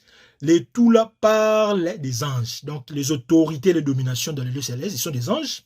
Les anges veulent quoi? Veulent les dominations et les lieux célestes connaissent aujourd'hui par l'Église la sagesse infiniment variée de Dieu. Voilà, quelle beauté. Donc, Paul nous dit quoi? Paul nous dit que par l'Église, tous ceux qui ont l'autorité, tous les anges dans les cieux, peuvent connaître la sagesse de Dieu. Cette sagesse, elle est magnifique. Cette sagesse, Dieu la démontre de plusieurs manières, de 1000 manières. Les anges veulent connaître la sagesse divine sous tous ses aspects. La sagesse de la parole de Dieu, la profondeur. Les anges apprennent, vous ne savez pas. Quand nous sommes dans les kits, quand nous enseignons comme ça, avec cette prédication, les anges disent, ça c'est la parole de Dieu. Ils glorifient Dieu par cette parole qui sort des hommes. Vous voyez? Donc vous là, vous ne glorifiez pas Dieu par vos enseignements. Il faut glorifier Dieu par vos enseignements, c'est par la grâce que nous prêchons. Donc les anges doivent être bouche bée pour dire, waouh, ça c'est quelle parole qui sort de bouche des hommes. Même les hommes parlent de cette manière. Waouh, quelle beauté.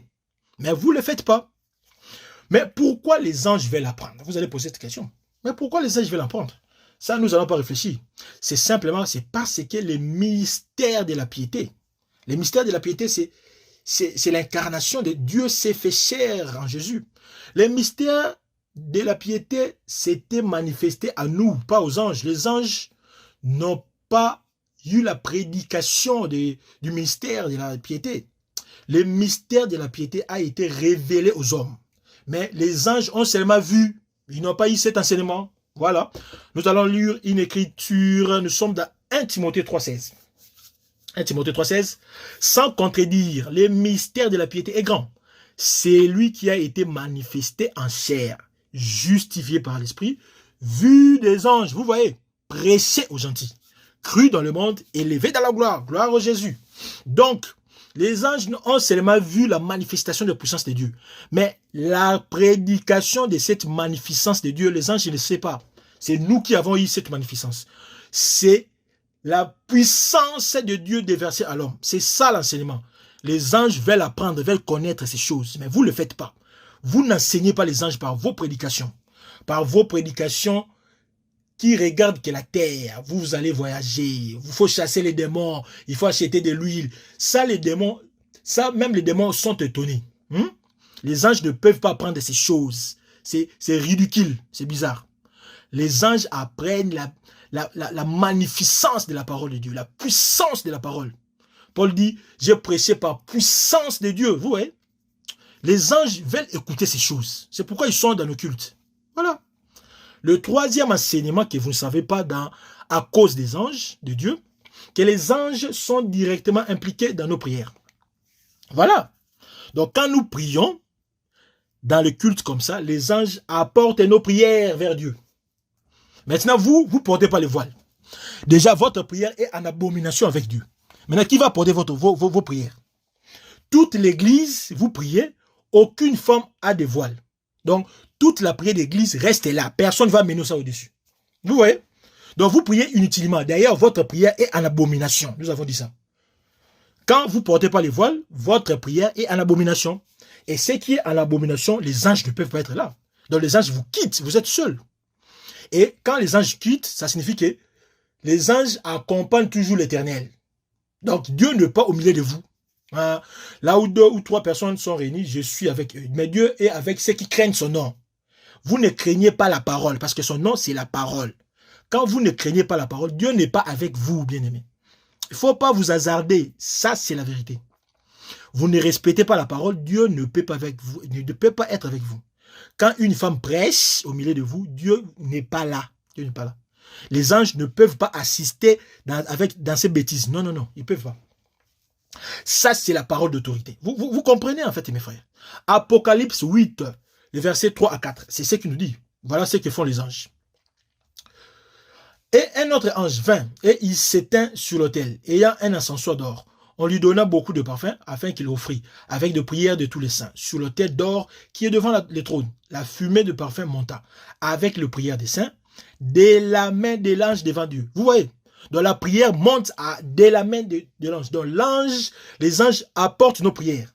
Donc quand vous ne respectez pas la parole, vos prières ne peuvent pas être montées. Non, impossible. Impossible. Donc nous avons compris pourquoi, à cause des anges de Dieu, je précise ici, que nous devons porter des voiles, les femmes. Parce que Dieu est au milieu de nous. Là où 2 ou 3 personnes, Dieu est au milieu de nous. Les modérateurs de notre culte, c'est Dieu, c'est Christ qui est notre modérateur. Ce n'est pas les frères là que vous appelez qui fait, oh non, le frère fait de la modération. Non, non, non. Les modérateurs de culte, c'est le Saint-Esprit. Vous voyez? C'est Jésus qui modère.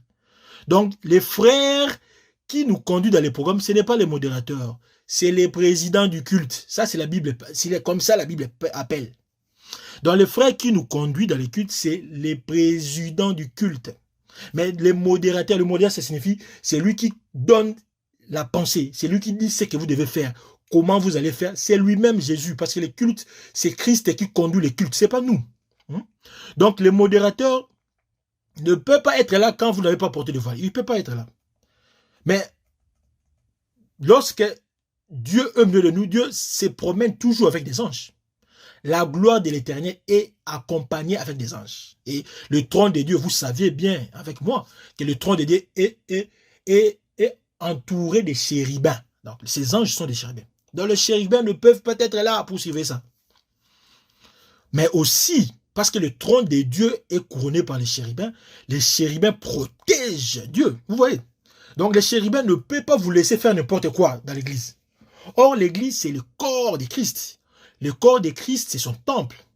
Nous savons que lorsque Dieu a demandé à Moïse de construire le temple, plutôt le tabernacle, où Salomon a construit le temple, il y avait des représentations des chérubins. C'était pas un mouvement inutile, non. Donc vous pensez que Salomon mettait des chérubins dans les voiles, dans les ustensiles, partout, les chérubins, c'était en vain. Non, ça vous savez pas. Donc c'était pas des simples dessins, non frère. C'était des représentations qui montraient que dans les temples, les anges sont là, ils sont représentés. Les chérubins protègent le trône de Dieu. C'est pourquoi, dans les lieux très saints, l'arche d'alliance avait 2 chérubins aux ailes déployées. Vous voyez? Donc, les 2 chérubins protégeaient l'entrée des propitiatoires pour que personne ne puisse toucher au trône de Dieu. C'est lui qui entrait, qui n'avait pas d'habit conforme tel que prescrit. Il était frappé. Parce que la Bible dit que Aaron avait un habillement précis pour entrer dans le lieu très saint. Il n'entrait pas comme ça, vague et vague. Non, non, non, non. Donc, Aaron devait porter des habits qui y étaient déjà décrits d'avance. Exode 28, 35. Ou bien Lévitique 16, 15, vous allez lire.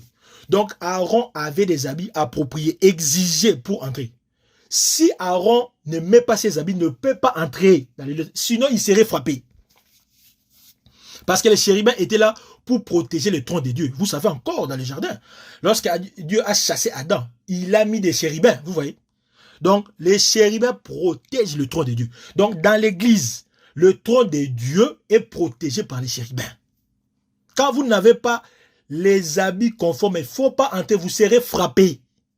Mes bien-aimés, vous les sœurs qui ne portez pas de voile, vous n'avez pas des habits conformes, ce que Dieu exige, vous êtes frappés de malédiction. C'est pourquoi vous allez souvenir, Uza a été frappé parce qu'il a touché l'arche d'alliance. Ce n'est pas parce qu'il était pécheur, non. Uza a été tué parce que il n'était pas lévite. Or, les lévites, seulement c'est eux qui devaient porter l'arche. Vous voyez? Uza n'était pas lévite, mais aussi Uza n'avait pas les habits d'Aaron. Parce qu'il n'a pas porté les habits d'Aaron, il a été frappé. Il est mort sur place. Donc aujourd'hui, vous pensez que vous allez mourir physiquement? Non, pas du tout. Mais vous allez mourir spirituellement. Donc Dieu va frapper tous ceux qui ne portent pas des habits conformes. Dieu frappe. Dieu frappe. Donc, qu'est-ce qu'il faut retenir? Dans les anges de Dieu, la femme doit porter son voile à cause des anges de Dieu, à cause des chérubins, ici, nous avons dit, par crainte d'être frappée par eux. Tu ne peux pas te présenter, ma sœur, devant Dieu sans être voilée. Pourquoi? Parce que les anges vont exécuter des ordres. Ils vont te frapper. Puis Psaume 103, les versets 20 à 21. Les anges exécutent les ordres de Dieu. Ils obéissent à la voix de sa parole. Vous voyez? Ce que Dieu a écrit, c'est ce que les anges obéissent. Ils vont vous frapper. Vous qui priez sans voile, vous êtes frappés des malédictions. Parce que vous discréditez le nom de Dieu. Hein? Vous discréditez la sagesse, comme Ephésiens 3:10 a dit. Vous négligez, en fait. Hein? Vous déconsidérez les choses de Dieu, l'enseignement. Est-ce que c'est vraiment important de porter le voile? Et vous êtes orgueilleuse comme le fils de Sion. Hein? Vous êtes orgueilleuse. Vous insultez les gloires, hein? Comme 2 Pierre 10 ou Jude 8. Vous injuriez les gloires. Vous manquez de qui? Vous manquez de Dieu. Donc vous êtes frappé des malédictions. C'est pourquoi vous priez, vous avez des problèmes. Vous cherchez des fiancés, vous n'avez pas de fiancés. Vous avez des mariages, vous n'avez pas d'enfants. Vous avez des enfants, vous avez des enfants têtus. Vous cherchez de l'argent, vous perdez de l'argent. Vous avez toujours des malédictions. Hein? Parce que vous priez très mal. Vous manquez de Dieu. C'est pourquoi vous avez toujours d'infirmités. Vous êtes malade. Vous avez des maladies. Vous avez ceci. Vous avez toujours des problèmes. C'est à cause des voiles. Il ne faut pas chercher les familles. Non, c'est mon père qui me fait ça. Les liens des familles. Commencez d'abord à vous regarder vous-même. Est-ce que vous portez les voiles? Non.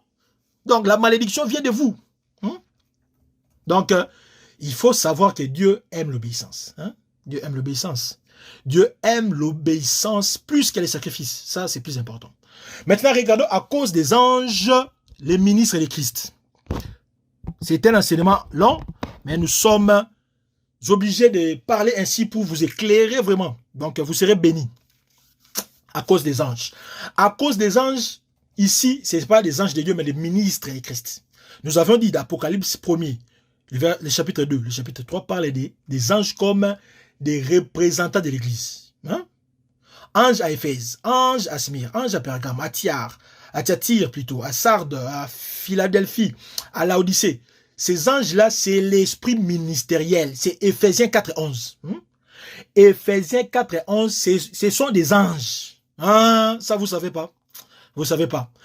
Les apôtres sont des anges. Les prophètes sont des anges. Les évangélistes sont des anges. Les pasteurs sont des anges. Les docteurs sont des anges. L'esprit ministériel, c'est l'ange de Dieu. Vous voyez, c'est l'ange de l'Église. Donc, il y a les anges de Dieu, il y a les anges de l'Église. Mais remarquez, Jean devait écrire ce qu'il a vu. Jean a écrit une lettre. Il n'a pas écrit 2 lettres, 7. Non, non, non, non. Ça, nous devons préciser. Jean a écrit une seule lettre, mais cette lettre devait être adressée aux 7 églises. En d'autres termes, chacune de 7 églises a reçu la copie des autres églises. Vous avez vu? Donc, ça, c'est pas l'enseignement, mais j'explique seulement. Donc, Jean n'a pas écrit à cette église. Non. Jean a écrit une seule lettre et a écrit à une seule église. Une seule église. Une, pas beaucoup. Parce que l'église, c'est le corps de Christ. Vous voyez, il y a un seul corps, mais il y a plusieurs parties. Ce qui fait que les 7 assemblées, Éphèse, Philadelphie, Thyatire, Sardes, Laodicée, ce sont des parties du corps. Ça, c'est la précision. Parce qu'il y a des gens qui prêchent, il y a 7 églises, tout ça. Non, non, non, non, non. Il y a une seule église avec les membres. Donc, les assemblées sont des membres. Une seule église, c'est le corps de Jésus. Mais les églises que nous avons, les assemblées, ce sont des parties de ces corps. Nous allons lire 1 Corinthiens 12. 1 Corinthiens 12, le verset 12. Et puis nous sautons le verset 27. Car comme le corps est un, vous voyez, et a plusieurs membres, voilà, et comme tous les membres du corps, malgré leur nombre, ne forment qu'un seul corps. Ainsi en est-il de Christ. Vous êtes le corps de Christ et vous êtes ses membres, chacun pour sa part. Vous voyez?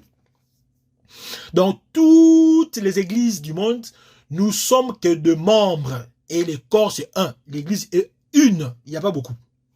Donc Jean n'a pas écrit cette lettre. Non. Ça, il faut déjà retenir.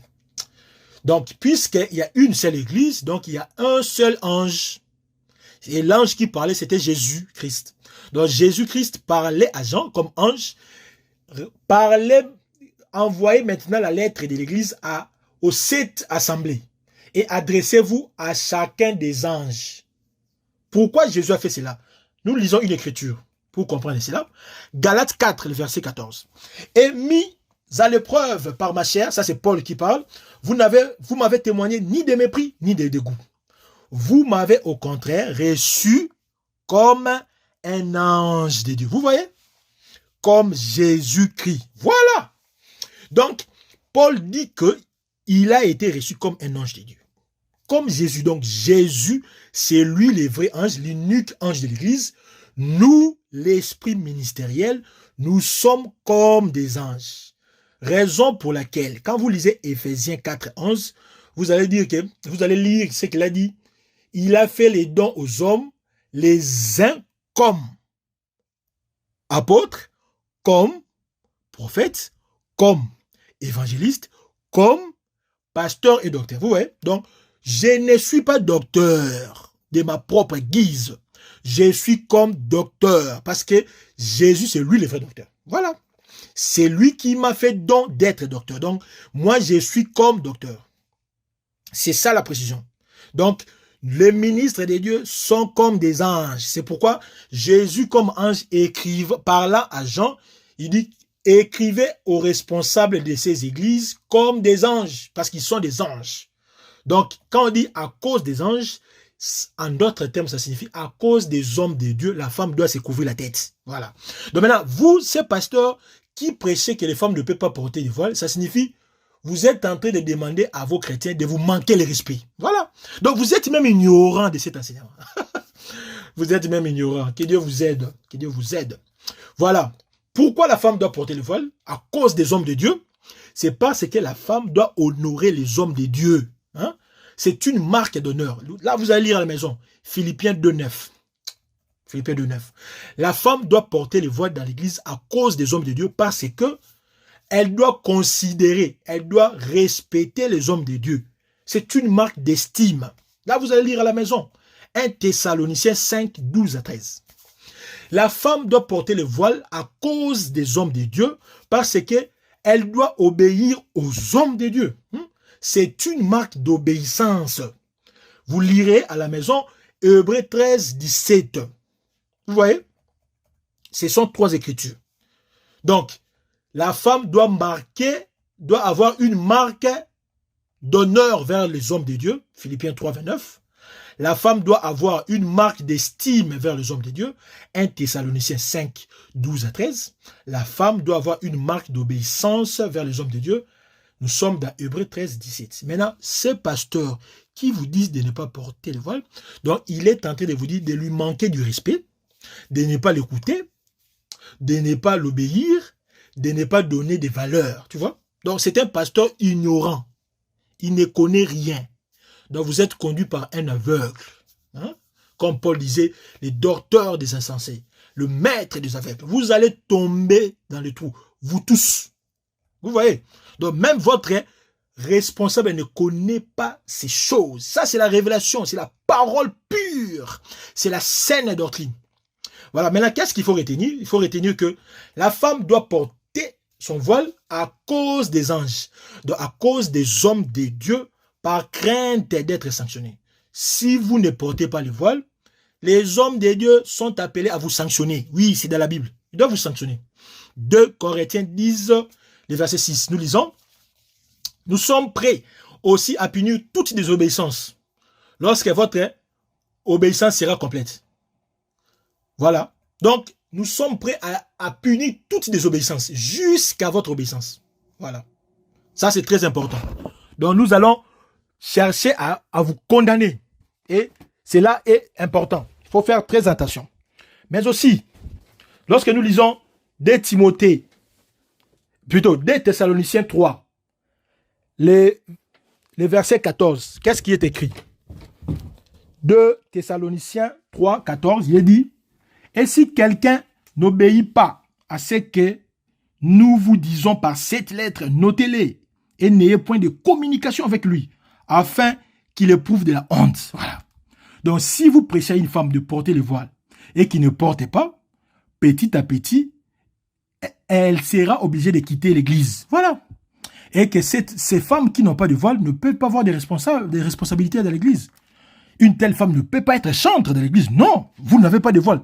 Vous sentez à l'honneur de qui?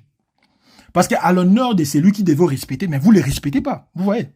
Donc de telles femmes, de tels chrétiens ne peuvent pas assumer des postes de responsabilité dans l'église. Mais ces deux écritures nous disent que nous devons respecter les hommes de Dieu. Que ce soit dans leur présence ou lorsqu'ils ne sont pas là. Même dans la maison, les hommes de Dieu sont avec vous. Ce n'est pas sa présence physique, mais sa présence spirituelle vous accompagne. Nous allons lire une écriture. Nous sommes dans Philippiens 2. Philippiens 2, 12. Nous lisons, « Ainsi, mes bien-aimés, comme vous avez toujours obéi, travaillez à votre salut avec crainte et tremblement.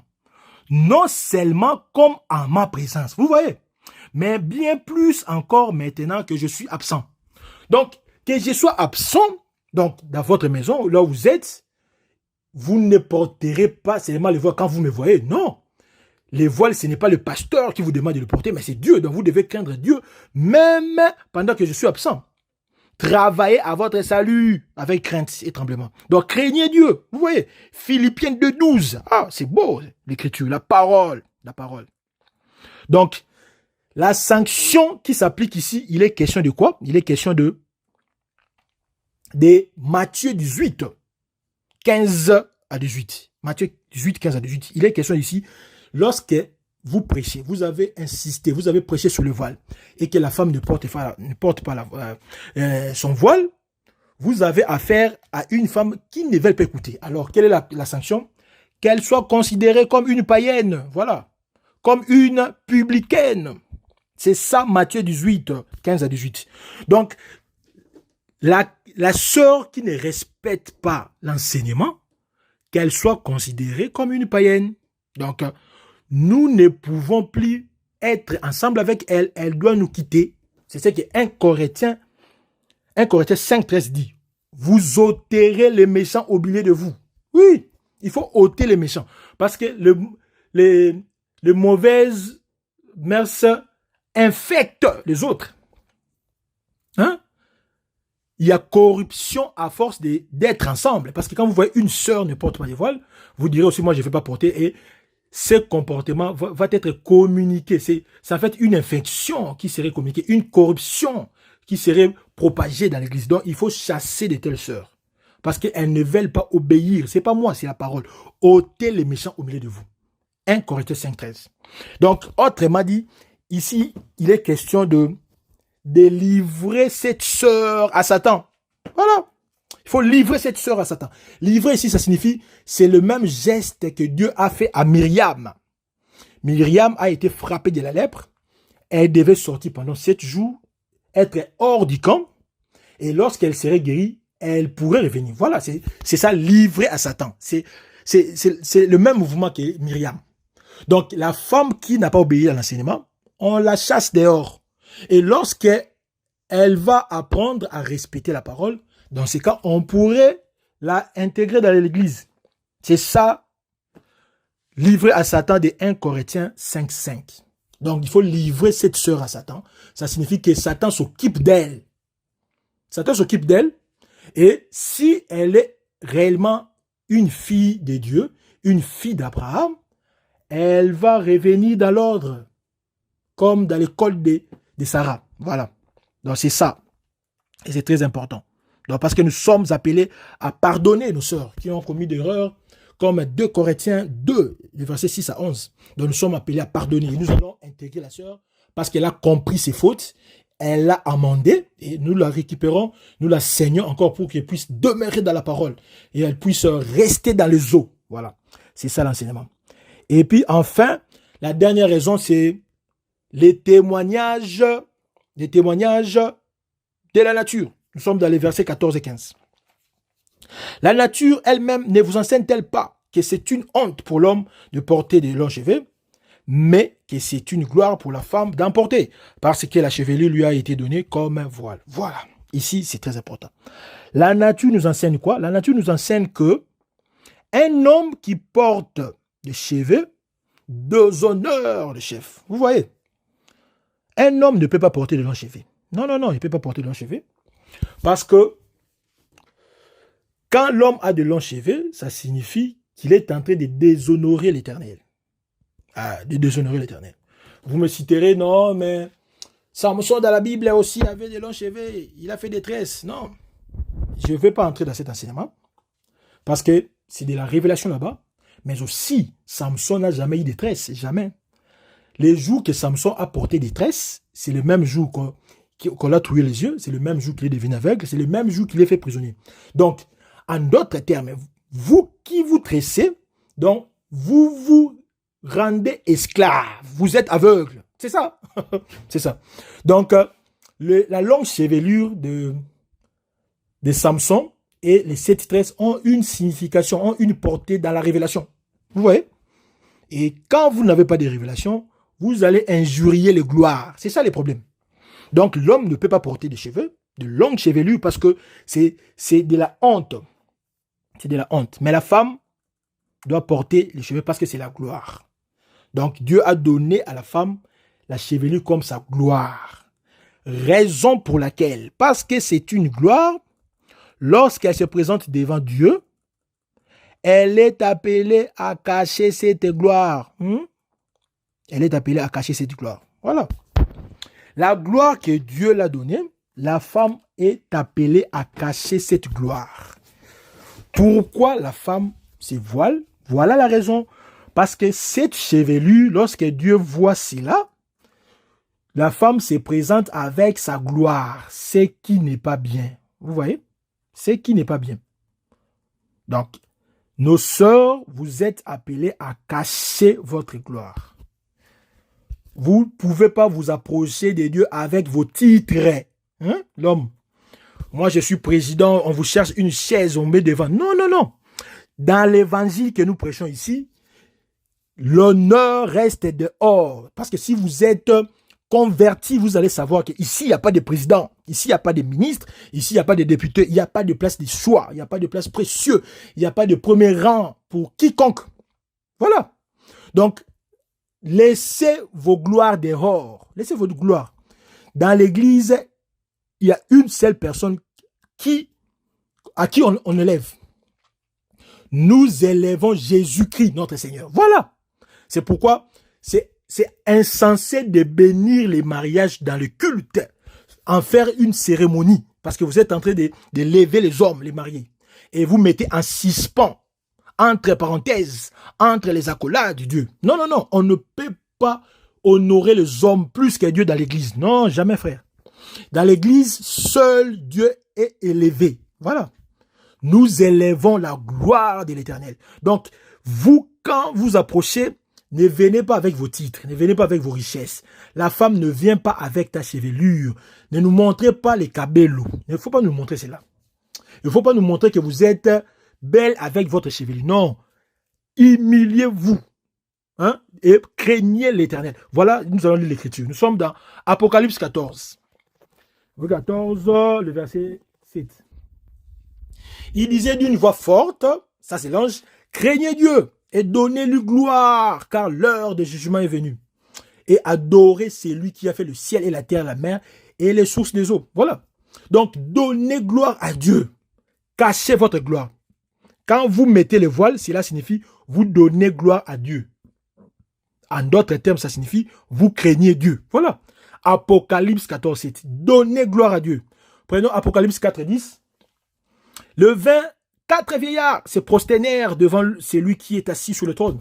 Et ils adorent celui qui vit au siècle des siècles. Ils jettent leur couronne devant le trône en disant.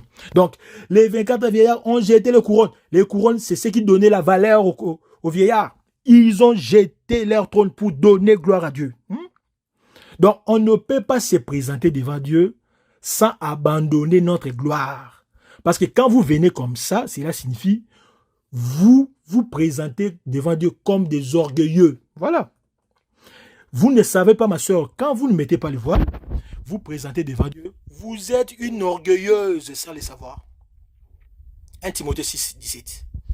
Donc, recommande aux riches du siècle présent de ne pas être orgueilleux, de ne pas mettre leur espérance dans leur richesse incertaine. Hein? Donc, ne pas être orgueilleux et les orgueilleux. Proverbe 6, 16 à 17. Dieu hait les orgueillés. Dieu résiste aux orgueillés. Jacques 4, 6, 1 Pierre 5, 5. Dieu résiste aux orgueillés. Donc, il faut faire très attention, mes sœurs. Donc, craignons Dieu et donnez-lui la gloire. Qui ne peut pas craindre Dieu, hein? Qui ne peut pas glorifier le nom de Dieu, hein, ma sœur? Glorifiez Dieu et vous serez bénis. Glorifiez Dieu. Et qu'est-ce que nous avons conclu? Quelle est la conclusion? La conclusion, c'est dans 1 Corinthiens 11, les versets 13 et 16. Jugez en vous-même. Est-il convenable qu'une femme prie Dieu sans être voilée? Si quelqu'un se plaît à contester, nous n'avons pas cette habitude, non plus les églises de Dieu. Donc, jugez en vous-même, ma sœur.